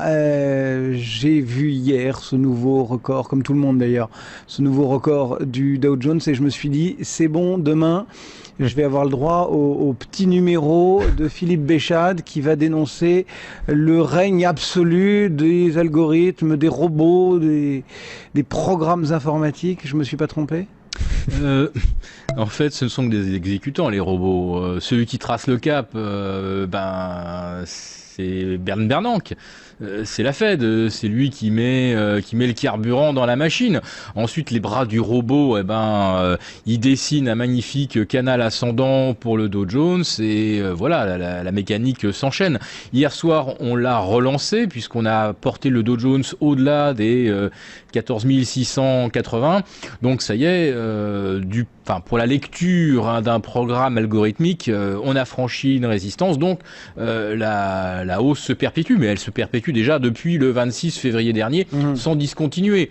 Vous voyez bien qu'avec 80% de séances haussières ou stables, il n'y a plus aucune trace de psychologie humaine à aucun niveau. Donc c'est comme ça. Maintenant, au Japon, on a quelque chose d'encore plus spectaculaire. On a un Nikkei qui en est à 61,8% de hausse depuis le 4 juin 2012. Le Dow Jones, il n'a fait que 22% finalement sur les 10 derniers mois. Donc, vous voyez, on peut toujours faire plus en mettant davantage d'argent dans le système. Malgré tout, oui, il y a Ben Bernanke, oui, il y a des robots, mais il n'y a pas que. Il y a aussi des stratèges qui nous livrent un petit peu leur analyse et qui souvent voient les indices continuer à progresser, non ? Quand on écoute les stratèges, ils sont tous majoritairement haussiers, puisqu'ils ont tous compris, bien sûr, comment ça fonctionne. Ils vont pas lutter contre la Fed. Alors, oui, c'est vrai, ça nous donne des diagnostics éternellement haussiers, comme Abby Cohen, bien connu. Depuis 1985, Abby Cohen prévoit chaque mois, chaque trimestre, chaque année, une hausse des marchés. C'est un analyste de Goldman Sachs. C'est une analyste. Pardon. Quand quant aux analystes, on va dire, ou les stratèges de la nouvelle école, ceux qui travaillent effectivement avec les instruments dérivés, qui voient très très bien le fonctionnement algorithmique des marchés, on a des gens comme Gene Peroni. On l'entend souvent sur CNBC. Donc Gene Peroni, c'est aussi quelqu'un qui est un permabulle. Il ne voit que la hausse éternellement des marchés. Donc lui, il voit maintenant le Dow Jones à 18 000. Alors moi, je me dis, mais est-ce qu'aujourd'hui, les bénéfices des entreprises peuvent justifier que l'on anticipe 18 000 pour... Mais c'est-à-dire que vous focalisez entre guillemets sur les fondamentaux, sur notamment cette croissance qui certes est là, hein, on serait bien content de la voir, mais qui peine à s'auto-entretenir ou à passer la seconde. Oui, c'est là justement que l'argumentation de M. Peroni est intéressante. Il nous dit, quand il prévoit un Dow Jones à 18 000, que les marchés se sont habitués finalement à se passer de la croissance, où ils ont aussi appris à se passer du fait que les anticipations se réalisent. En Europe, on nous promettait 1,4 en 2012, on a 0. On nous promettait 0,8 en France, on va avoir 0. Aux États-Unis, on nous prévoit 3,5. Je vous fiche mon ticket qu'on dépassera certainement pas les 2. Mais comme on a de l'argent dans le système, M. Peroni nous dit que il faut regarder comment se comportent les marchés. Les marchés sont haussiers, éternellement haussiers. Donc ils vont continuer à l'être. Il va même plus loin. Moi, je remarque chaque fois que quand on a une phase de rebond, ça se fait avec des volumes creux. D'ailleurs, vous l'observez, il y a une sorte de pattern de figures récurrentes depuis lundi. Tous les jours, entre 9h et 9h15 et 10h30, les marchés sont tirés à la hausse. Comme par hasard, c'est le moment où les marchés sont les plus creux, où il y a le moins de résistance dans les carnets d'ordre. Donc tous les matins, on tire quand il n'y a pas de volume et on distribue le reste de la journée. Monsieur Peroni nous dit, lui, que ça ne le gêne pas du tout de voir le S&P revenu à 1575 avec des volumes inférieurs de moitié à ce qu'ils étaient il y a 5 ou 6 ans. Tout simplement parce qu'il dit que les marchés ne fonctionnent plus de la même façon, donc le fonctionnement a changé, donc on n'a plus besoin de volume. À la limite, on n'a plus qu'un seul acheteur, c'est pas grave. À partir du moment où on a un cap qui est tracé, le marché continue de monter. Et il est très content, parce que pour lui, il n'y a pas de bulle. Donc c'est juste, on va dire, la grille de lecture, la façon d'accorder l'instrument qui a changé. C'est exactement ça. C'est exactement ça. Il n'y a pas de bulle, pourquoi ? Il n'y a pas de spéculation, pourquoi ? L'argument est imparable. Puisqu'on sait ce que font les banques centrales et qu'on sait ce qu'elles veulent faire des marchés. On spécule quand on espère, quand on fait un pari sûr. Là, on parie rien. On sait ce qui se passe. On grimpe, ça monte tous les jours. Il n'y a pas d'acheteurs, donc il n'y a pas de bulle. Et il n'y a pas de spéculation, puisqu'il n'y a aucun suspense. Mais le problème, c'est que quand on monte à contre-courant des fondamentaux, à contre-courant des gains possibles à moyen, long terme, c'est se dire que le marché n'a aucune efficience. Autant demander à un sourd d'accorder un piano ou à un aveugle de réparer des montres. Et moi, c'est ça qui me surprend, c'est qu'on parle d'une économie de marché. Or, justement, l'aboutissement de tout ça, c'est qu'il n'y a plus de marché, que le marché ne dit plus rien et que le marché, surtout, ne dit pas si l'économie est ou non efficiente. Voilà, donc ça va continuer comme ça, probablement encore quelques semaines, quelques mois. Monsieur Peroni nous prédit 22% de hausse sur le Dow Jones. Eh ben on les a eus depuis juin dernier, donc il suffit de reprendre ça. Pour la suite, il prévoit combien en 2 mots ? Comment ? Pour la suite, il prévoit combien ? Alors, lui, 18 000, mais les plus optimistes tablent maintenant sur 20 000 pour le Dow Jones, avant que monsieur Bernanke arrête le quantitative easing. Je vous rassure, il ne l'arrêtera jamais. Philippe Béchat de la Chronique Agora et son franc-parler et ses images, c'est toutes les semaines sur BFM Business au cœur d'Intégral Placement. Merci Philippe. Merci, on n'est jamais déçu. Le CAC 40, lui, progresse de plus en plus, tient plus 1,2%, ça s'accélère, on repasse au-dessus des 3717 points. Restez avec nous dans un instant, ce sera bien sûr le journal. On va aussi écouter François Hollande en direct. Il doit faire une allocution à l'issue du Conseil des ministres pour annoncer des mesures supposées moraliser la vie politique en France. A tout de suite.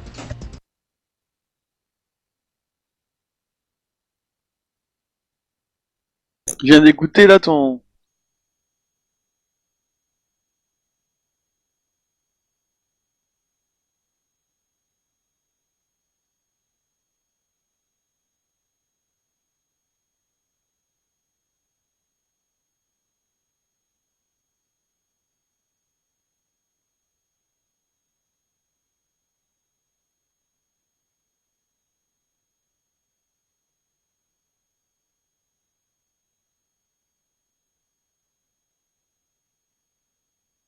C'est Olivier Delamarche qui parlait là?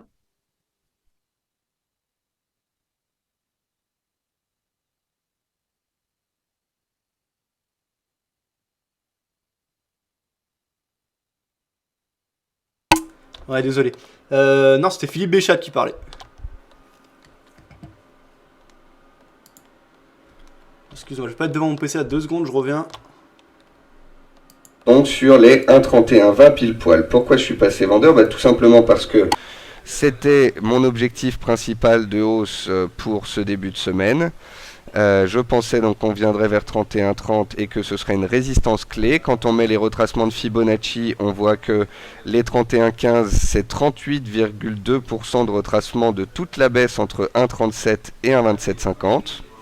Donc comme je vous l'ai expliqué hier, l'euro-dollar il passe pas de baissier à haussier, il passe de baissier à neutre.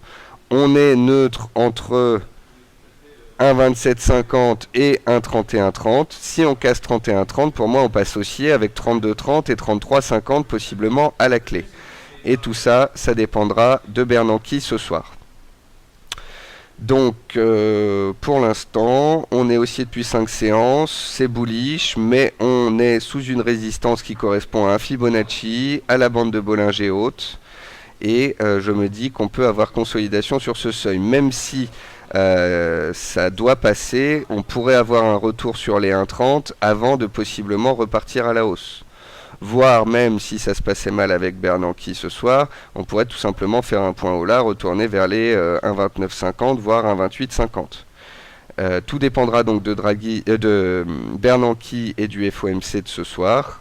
Donc si ça passe en force au-dessus des 1,3120, vous savez qu'il y a du potentiel vers 32,40, 33,50. A contrario, c'est une belle résistance sous laquelle un repli en direction des 1,3030 et de la EMA 45, puis du seuil psychologique des 1,30, puis de la MM20 vers 1,2930 pourrait se réaliser. Ça c'est le graphique de l'euro-dollar en données 2 heures. Donc hier j'ai eu tout faux. Donc avant-hier soir, donc c'était lundi soir. Quand on était là, à 1,30, je vous ai dit, j'espère qu'on monte à 1,3060 pour revenir à 1,2980 pour ensuite monter à 31,60. Or, on est monté à 1,3060, j'ai vendu 1,3060, on est revenu à 1,30 et puis on est reparti. Et sachant que je n'avais pas eu mon retour à 1,2980, je me suis dit, même si ça remonte un petit peu, on pourrait baisser à 1,2980 avant de monter par la suite. C'est là où j'ai eu tort, donc sur mon scénario de consolidation sur l'euro-dollar hier. Donc l'euro-dollar est reparti à 1,3060, seuil que j'ai vendu, on a baissé sous ce seuil, on est venu me stopper à 0.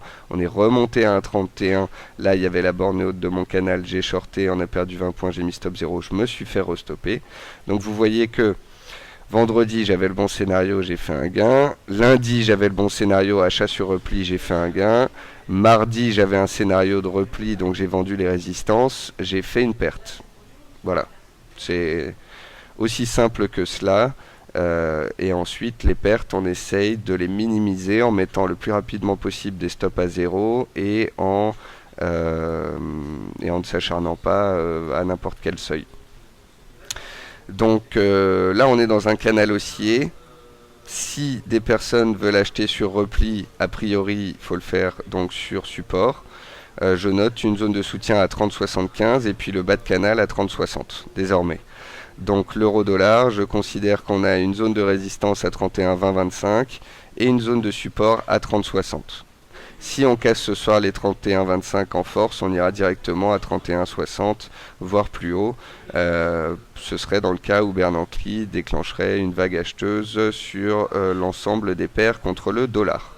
Donc voilà, pour l'instant je suis très factuel. On a eu une tendance baissière, on a eu un rebond technique sur l'euro. En fonction de ce qui se passera ce soir, soit le mouvement perdure, on passe haussier et on peut aller 100 à 200 points plus haut, soit on reflue sous ce seuil et on peut perdre 100-150 points. Donc on pourrait revenir à 1,30 pour ensuite repartir à la hausse, que ce ne serait pas dynamique, que ce ne serait pas critique pour la dynamique en place.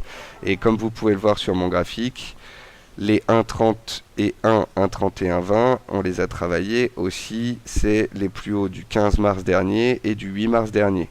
Donc là, on est dans une zone de résistance horizontale, plus une zone de résistance daily, plus un Fibonacci. C'est pas de la petite résistance, mais encore une fois, c'est Bernanke qui parle ce soir. Voilà, Bernanke, je me méfie toujours. Donc si ce soir Bernanke devait tout faire exploser, je pense que je couperai la plupart de mes ventes afin d'y voir plus clair sur les marchés et de ne pas prendre de risques sur les positions en cours. Concernant la livre, j'avais un... Ok, de retour. Désolé pour le retard, je vous laisse le lien. Pour ceux qui veulent suivre en entier, le point morning meeting de Nicolas Chéron réalisé ce matin sur DailyFX, je vous laisse le lien. Cette fois je suis là, désolé, j'avais des trucs à faire. Ouais, t'avais une question, Pedro, ou pas?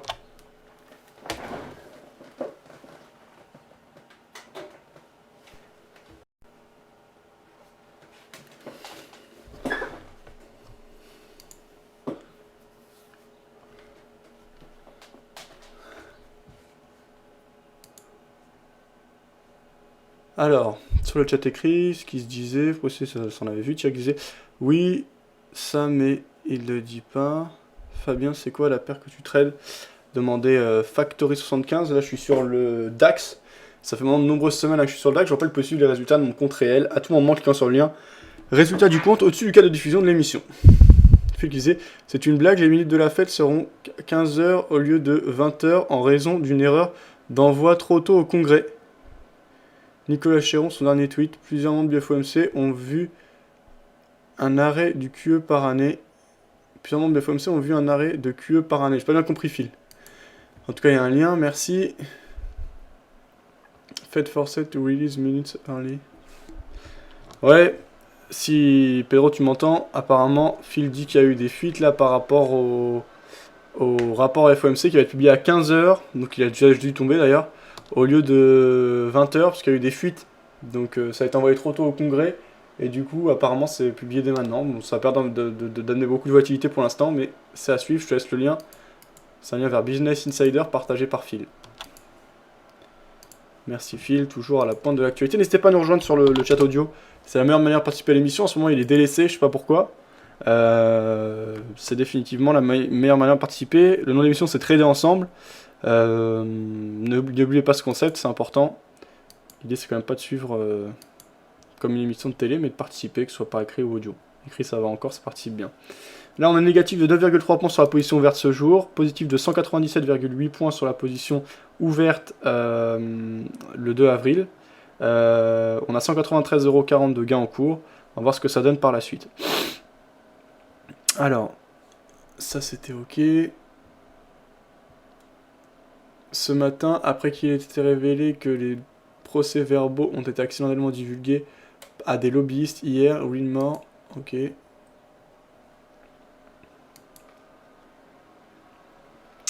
Fed, réduction du rythme des achats appropriés autour de mi-année, avec des achats qui se terminent plus tard cette année. On va voir si ça amène de la volatilité sur le marché. C'est pas tellement. On a Dow Jones qui marque de nouveaux plus hauts historiques, mais il n'y a pas d'accélération de fou. Donc on va voir ce que ça donne par la suite. Vendeur qui tente de revenir là sur DAX. Moi je vous montre toujours mon BBC hein, et ça va être encore le cas pendant un bon moment. Alors simplement, quand j'aurai des positions négatives, je les couperai pour ne laisser courir que celles qui sont prises le plus haut. Si on est quasiment au point d'entrée, je pourrais laisser courir. Voilà. Donc là c'est la logique. On a engrangé beaucoup de gains ces derniers temps. Ces dernières semaines, on a pris je crois 2600€, quelque chose comme ça. Donc c'est très bien. Maintenant il ne faut pas avoir peur de faire quelques jours de perte si besoin est, et au contraire c'est de chercher des points d'entrée le plus haut possible, de manière à regagner de l'argent en cas de baisse. Il n'y a aucune raison de ne pas continuer à jouer le baissier, on n'est pas du tout dans des phases d'excès ou dans des grosses baisses, donc au contraire là je suis très bien dans mes ventes. On verra, mais bon là par exemple si j'ai ça... Oui Pedro, ouais. Excuse-moi tout à l'heure, hein, si tu m'as demandé des choses, je faisais un truc, là je suis revenu... Ah, je t'entends pas. Tu m'entends pas?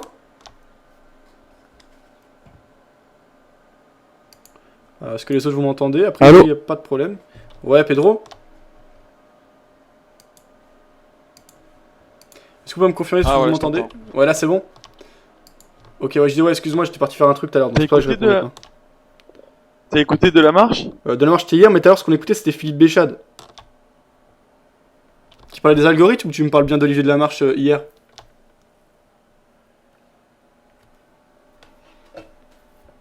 Allô Phil, est-ce que tu m'entends?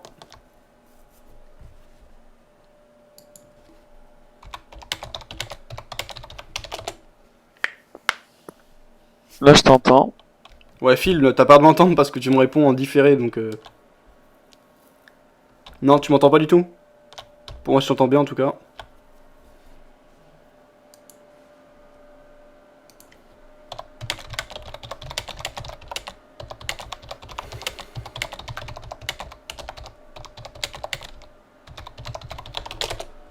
Alors... On va continuer à faire le point. Ouais, on m'entend bien, ok. Non, merci, non, non. Phil. Non, je sais pas, on a des problèmes de connexion là, je pense. Bah là, ça doit allumer, tu dois m'entendre là. Bah, moi, je t'entends bien, de toute façon. Moi, je t'entends bien, y a pas de problème. Ça, on avait vu. Ouais.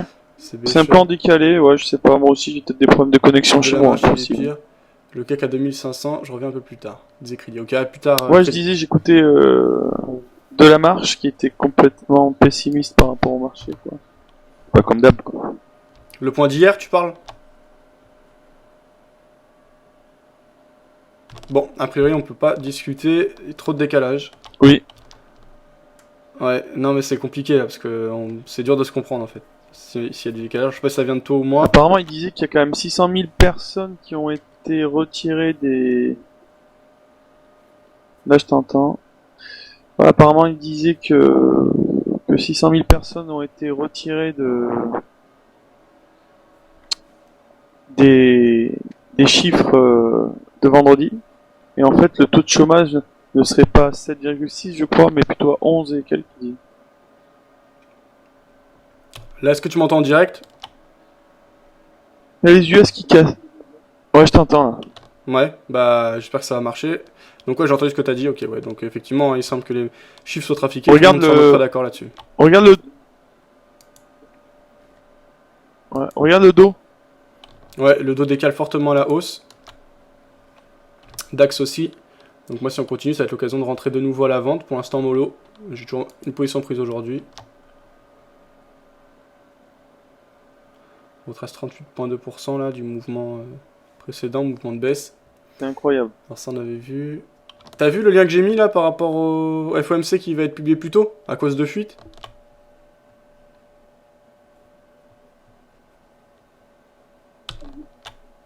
Ah, je vais regarder là. Ouais, j'ai vu, je viens de voir dans le chat là que t'avais laissé un lien. Je vais aller voir. Ouais, c'est Phil hein, qui a partagé ça à la base.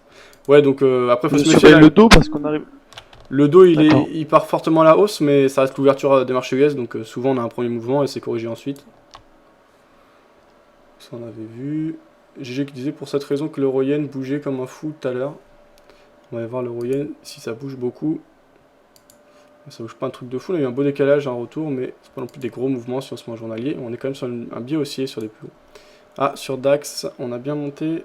Parce que là on arrive sur une oblique. Ok. Sur l'oblique là, aussi. Nouvelle prise de position à la vente pour moi sur DAX. Donc 2 micro-lots ouverts aujourd'hui à la vente.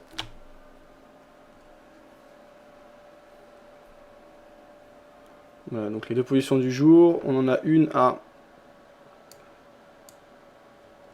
On en a une qui a été ouverte à 7746 et une à 7724. Voilà. Et la plus haute à 7931.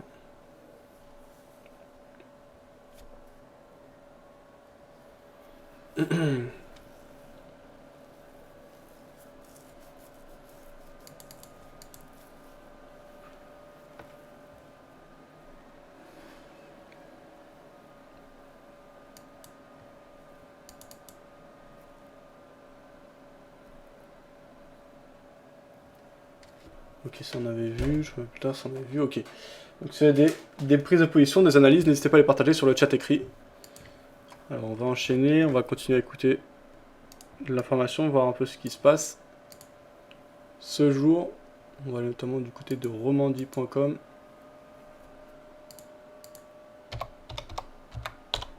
À 16h on recevra Thierry. Alors 5 minutes après l'ouverture des marchés américains, on a eu un beau décalage haussier sur le Dow Jones, on marque des plus hauts historiques. Toujours une grande majorité de vendeurs au niveau des particuliers. Donc beaucoup de gens doivent perdre de l'argent là. Federer sera, ça on s'en fout. Justice chilienne, Notre-Dame-des-Landes. L'armée israélienne arrête un ancien détenu palestinien gréviste. De la faim. Musée du Louvre à Paris fermé pour cause de problèmes de pickpocket. Sérieux? Le musée du Louvre fermé à Paris à cause de problèmes des pickpockets? À ce point-là? C'est dingue ça. Putain, c'est...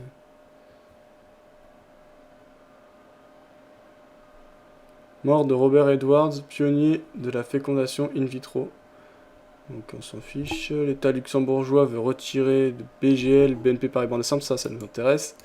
Alors, l'État luxembourgeois veut retirer de BGL, je sais pas ce que c'est, ça va être une banque, BNP Paribas en décembre 2013.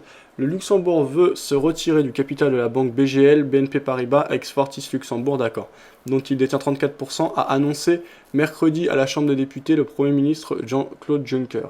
L'État luxembourgeois est prêt à se retirer comme actionnaire de BGL à condition que le prix qui nous sera proposé soit bon, a indiqué M. Juncker. Si BNP Paribas nous donne la somme qui nous paraît être appropriée, nous allons vendre notre participation et si les conditions ne sont pas les bonnes, nous ne vendrons pas, a-t-il précisé. Voilà donc ce que vous pouvez lire.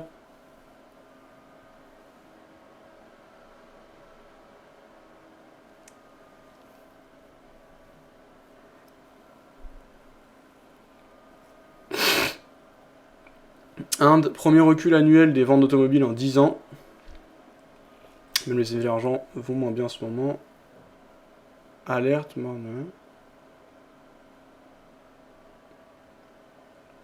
Japon, la Bosch cible la fin de la déflation, pas de baisse du yen. Offshore Leaks, le journal Le Monde refuse de livrer des documents. Les États-Unis très inquiets des développements sur le nucléaire iranien. La France épinglée par l'Union Européenne sur sa dette excessive et sa perte de compétitivité.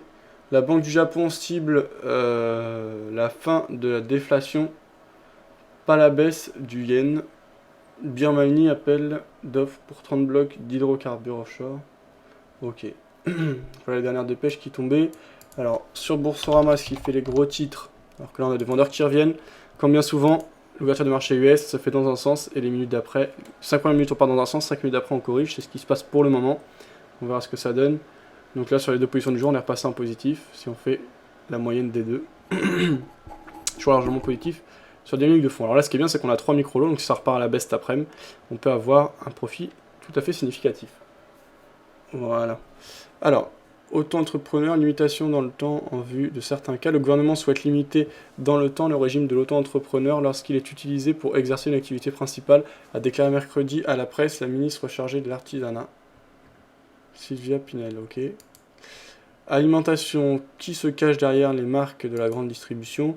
Commerce, l'OMC révise une nouvelle fois à la baisse ses prévisions. La Banque du Japon cible la fin de la déflation, pas la baisse du yen. Dette, la France épinglée par l'Union Européenne. Bruxelles inquiète pour l'Espagne et la Slovénie. Le patron de LVMH, Bernard Arnault, renonce à demander la nationalité belge. Hollande veut éradiquer les paradis fiscaux en Europe et dans le monde. Hollande, création d'un parquet financier avec compétences nationales. États-Unis, déficit de 4,4% pour l'année budgétaire 2014. Voilà ce qu'on pouvait lire. Si on va du côté des sites américains avec le site du Wall Street Journal marketwatch.com. Fed Minutes show sharp division over QE duration. Monetary policy makers divide at March meeting over how long to keep buying bonds. Fed goofs sending meeting minutes early to congressional staffers and trade groups. Ok. Sharp division. Donc apparemment il y a des divisions au sujet de la continuité ou non du quantitative easing aux États-Unis. C'est ce que revêtrait et ce qu'indiquerait le rapport de la FOMC qui a été publié plus tôt aujourd'hui. Donc pour le moment les marchés US ont bien pris la nouvelle, ce qui m'étonne. On verra ce que ça donne par la suite.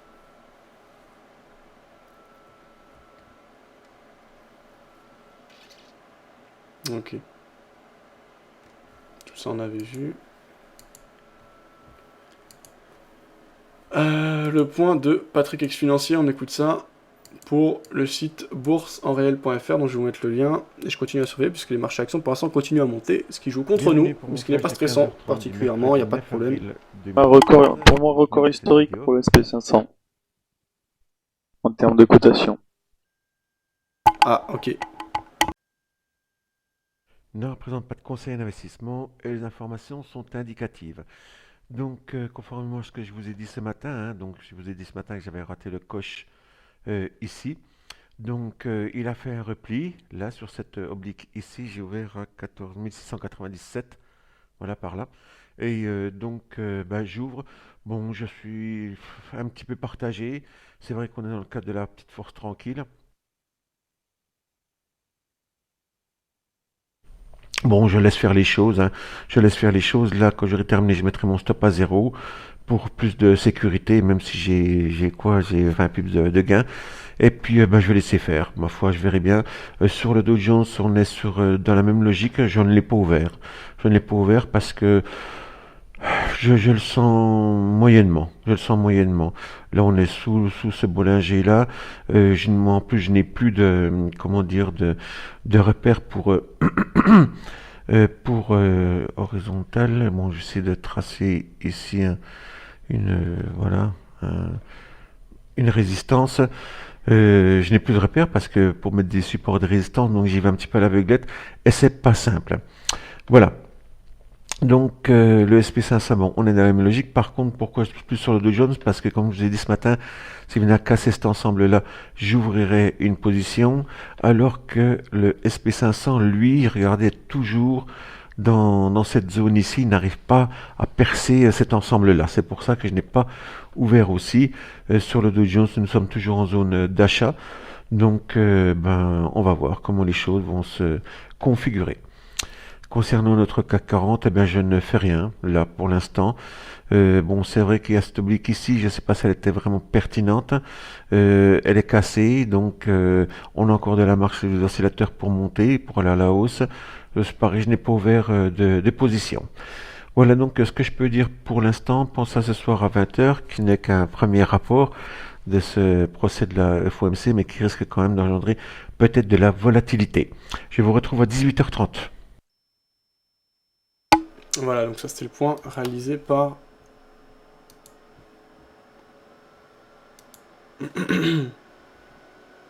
Patrick, ex-financier. 15h43, Jay-Z selling net stake, Pix agents for owner. Non, les Américains qui rachètent des clubs de basket. Placement écologique.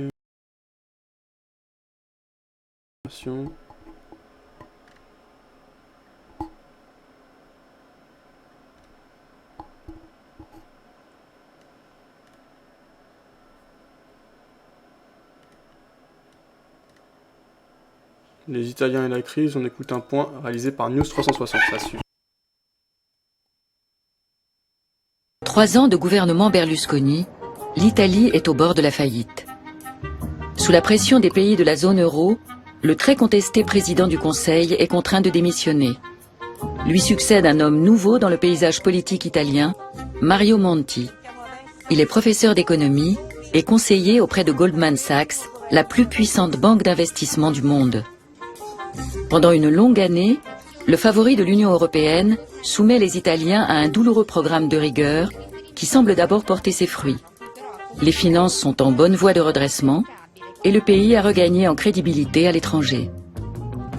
Mais à l'automne 2012, l'Italie est soudain en proie à un vif mécontentement. Da oggi protestano anche gli imprenditori, i piccoli e medi imprenditori, che sono la colonna portante di questo paese. Siamo stufi di questa pressione fiscale che non fa crescere il nostro paese, che non crea posti di lavoro, ma che ci toglie esclusivamente soltanto denaro. Comunicheremo all'Italia intera che noi siamo qua per dire Voilà ce qui se passe quand la crise financière se transforme en crise sociale.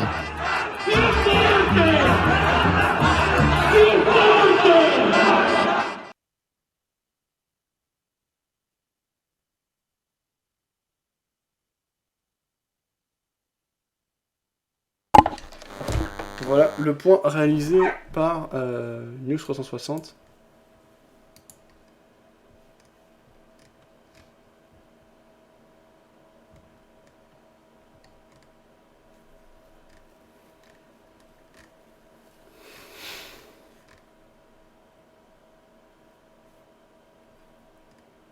Des crises toujours dans les usines françaises. Fraude fiscale, la guerre totale. C'était publié par la radio-télé suisse. Des gros points en ce moment. Il y a longtemps que les Français sont méfiants à l'égard du politique. Là aussi, c'est un sport national. Je crois que ça bug. On va baisser la qualité. Toujours hésitant, on ne parvient pas vraiment à casser les pressions plus haut de la journée sur DAX, on va voir ce que ça donne sur Dow Jones. On est revenu sur Sport national au café du commerce de dire du mal des... Bon. Toujours du mal. Ok, là ça fait... politique et de leur tentation de mettre le doigt dans le pot de confiture. Mais c'est particulièrement choquant aujourd'hui, parce que c'est la crise. On a des autorités politiques qui n'arrêtent pas de faire appel au public en demandant qu'on se serre la ceinture. C'est appeler ça la rigueur, l'austérité.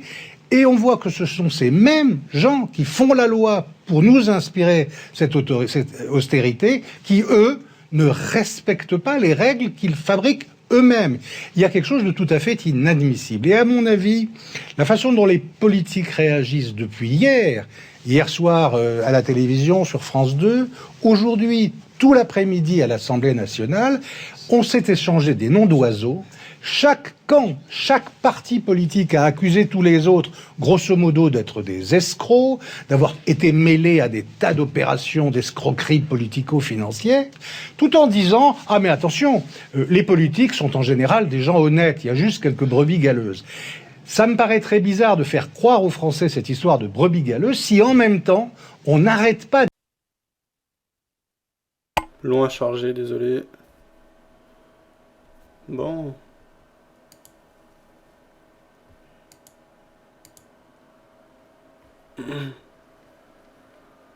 Ok. N'arrête pas d'inonder les autres de bord. T'as dit quoi? J'ai des problèmes de connexion comme toi aussi. Ok.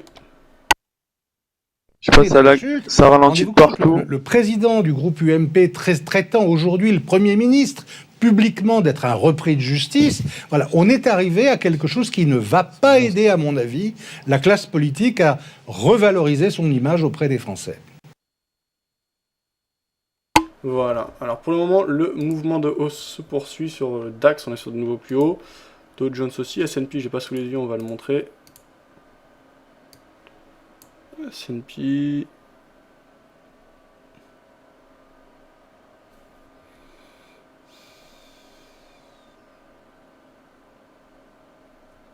C'est le Russell.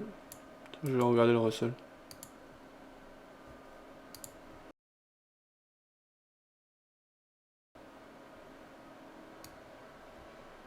Et donc le S&P.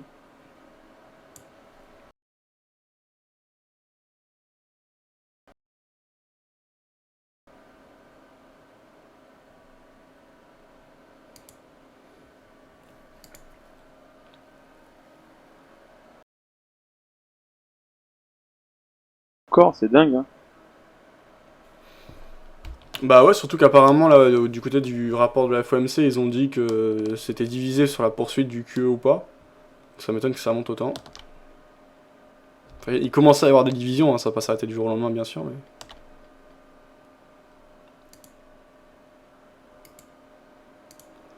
Voilà, donc ça c'était ok. Effectivement, les marchés US clairement orientés à la hausse. Le S&P ici qui marque, le Nasdaq qui marque des plus hauts. Le S&P qui marque des plus hauts. Et on est... Alors, par contre, pour moi, on n'est pas sur les plus hauts historiques. On a toujours coté un peu plus lors de la journée du... Chez FXIM, oui. Hein.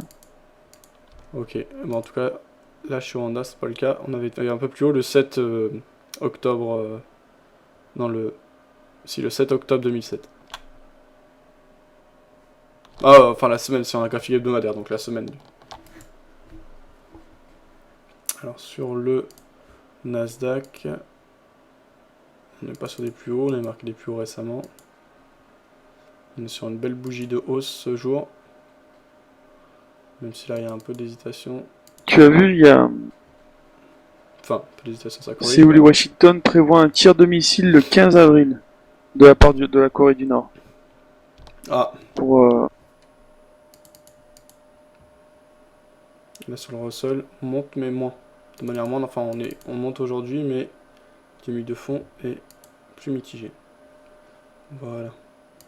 qui est synonyme du jour de naissance du gars. Quoi. Ok.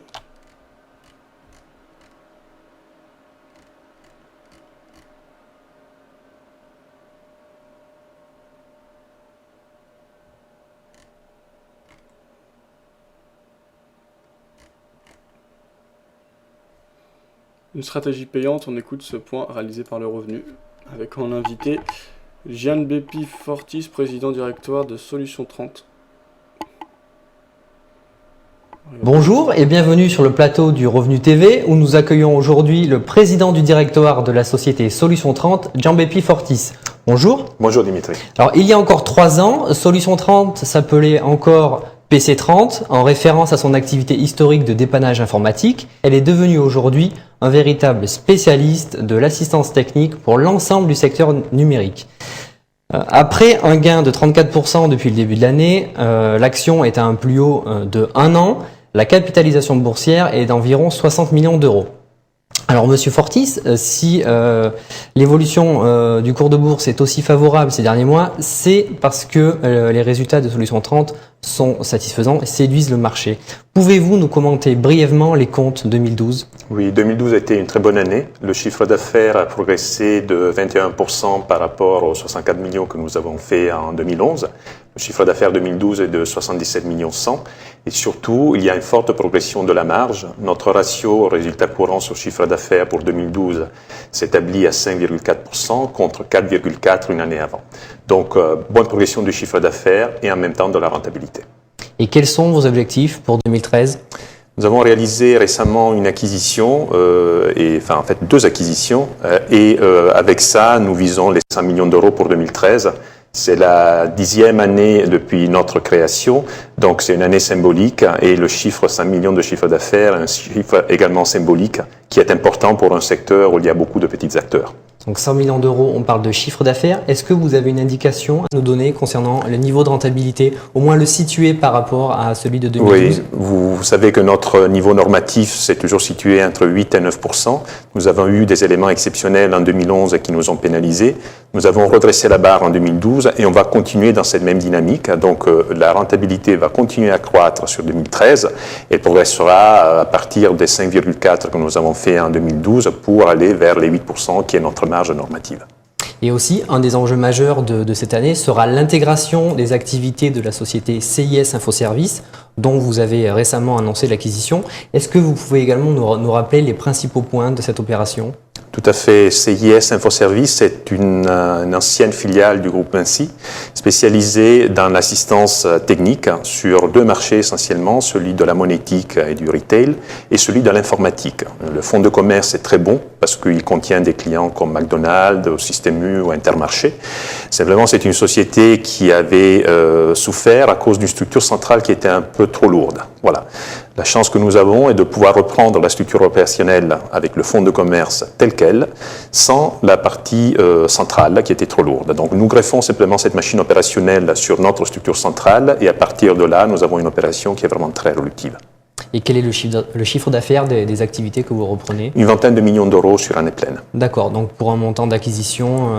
Très faible, hein, on a payé ça un peu moins de 900 000 euros. D'accord, très bien. Et bon, c'est important pour vous, d'autant plus qu'il s'agit de la plus grosse acquisition jamais réalisée par le groupe. Est-ce que ça veut dire que pendant qu'elle ne sera pas encore tout à fait intégralement digérée, votre politique de croissance externe va-t-elle être suspendue ? Comme vous le savez, nous continuons à pousser une logique de croissance externe en parallèle à la croissance organique, mais c'est vrai que cette année, nous avons besoin de digérer les deux opérations, en fait, parce qu'il y a eu deux opérations en 2013 en France. Une est CIS, qui a une taille importante, mais nous avons également repris, à partir du 1er avril, la filiale d'assistance informatique de la FNAC, donc qui a une taille moindre, mais qui est également une opération importante, surtout en termes d'image, parce qu'à partir du 1er avril, les clients qui iront à la FNAC à acheter des services seront servis par les techniciens de Solution 30. Donc avec ces deux opérations, maintenant, nous avons besoin de nous concentrer à leur intégration. Et en revanche, nous pouvons continuer avec cette logique dans d'autres pays européens dans lesquels nous sommes déjà implantés.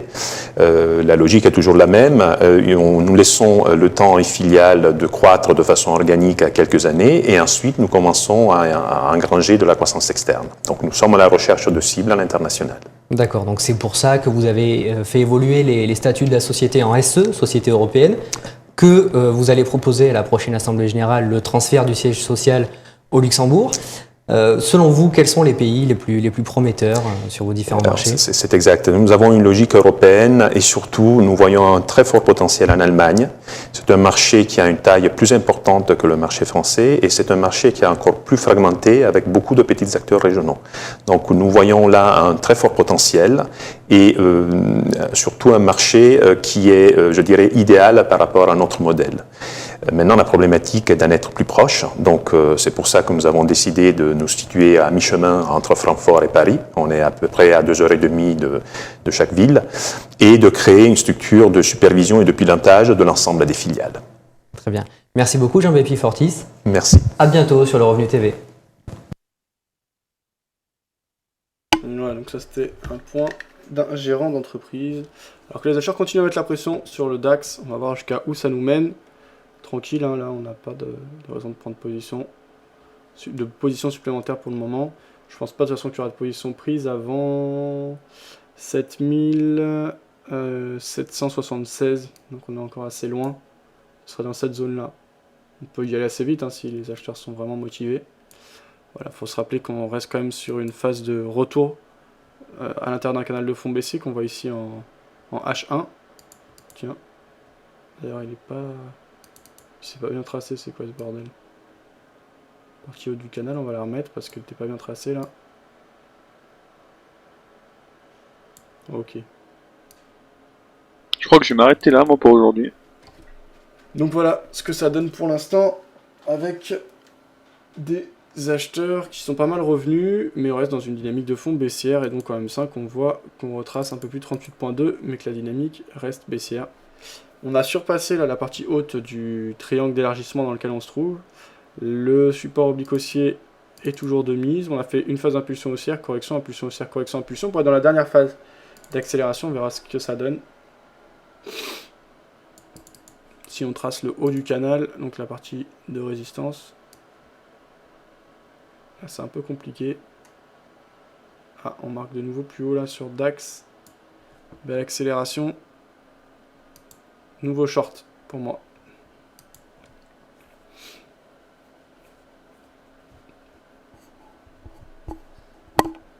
Le Dow Jones, c'est un avion de chasse.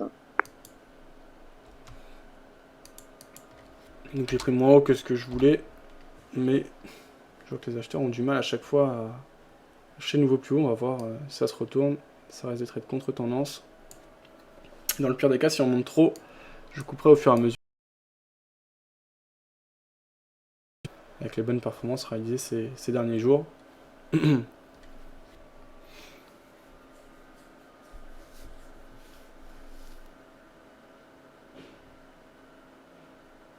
15h59, on va pas tarder à recevoir Thierry pour le Market Profile. Alors, sur le chat écrit, Chris qui nous a l'argent, ça va Chris? Rami qui laissait un lien. Par rapport aux 20 minutes, secret bancaire, le Luxembourg accepte l'échange automatique d'informations. Fiscalité, une directive sur la coopération administrative prévoit des règles sur l'échange automatique d'informations à partir de 2015. Ok, c'est mieux que rien. Une belle épine du pied retirée pour Bruxelles. Le Premier ministre du Luxembourg, Jean-Claude Juncker, a confirmé mercredi que son pays était prêt à assouplir le secret bancaire en acceptant l'échange automatique d'informations à partir du 1er janvier 2015. FBF qui dit ça se confirme, partagez un lien, on regarde ça. Donc il s'agissait du DAX et de certaines zones arrangées, à combler en tout cas. On regarde le graphique publié par FBF. Et effectivement, on a actuellement objectif 1 validé en cours. Et là, on atteint l'objectif 2. Qui étaient des zones qui avaient été assez peu travaillées. Et qui pouvaient, selon lui, amener les phases de retournement. Voilà, objectif 1, objectif 2. Et donc l'objectif 2 était vers jusqu'à 7780. Donc actuellement on est à 7765. On va voir si le mouvement continue, mais on a déjà rangé ces deux parties. Les acheteurs reviennent bien là. Patience. Je vais peut-être pas tarder à rentrer de nouveau si on continue.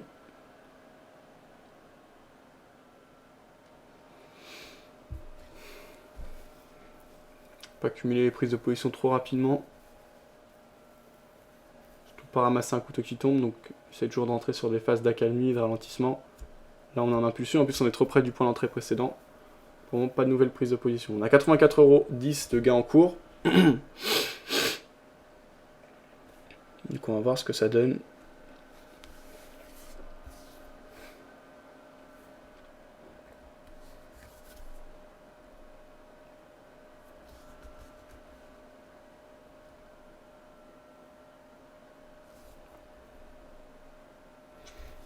Donc bien joué un FBF. Est-ce que tu l'avais joué FBF? Et si oui, combien t'as pris de points donc sur tes positions?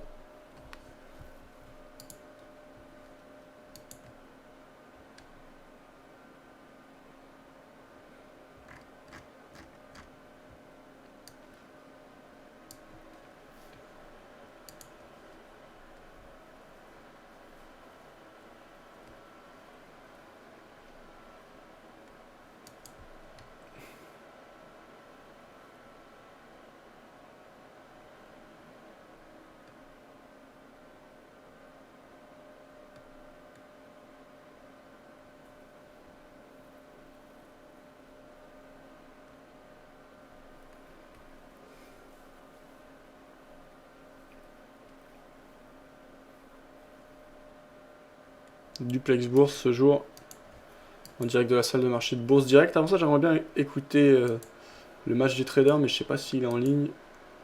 On va aller chercher ça. Meilleure façon, comment réagir? Non, je vois pas le match des traders pour le moment.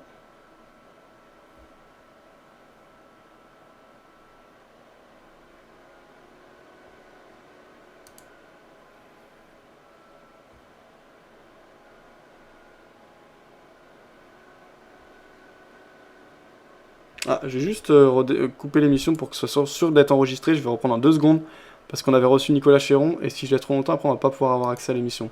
Je coupe, je reviens tout de suite.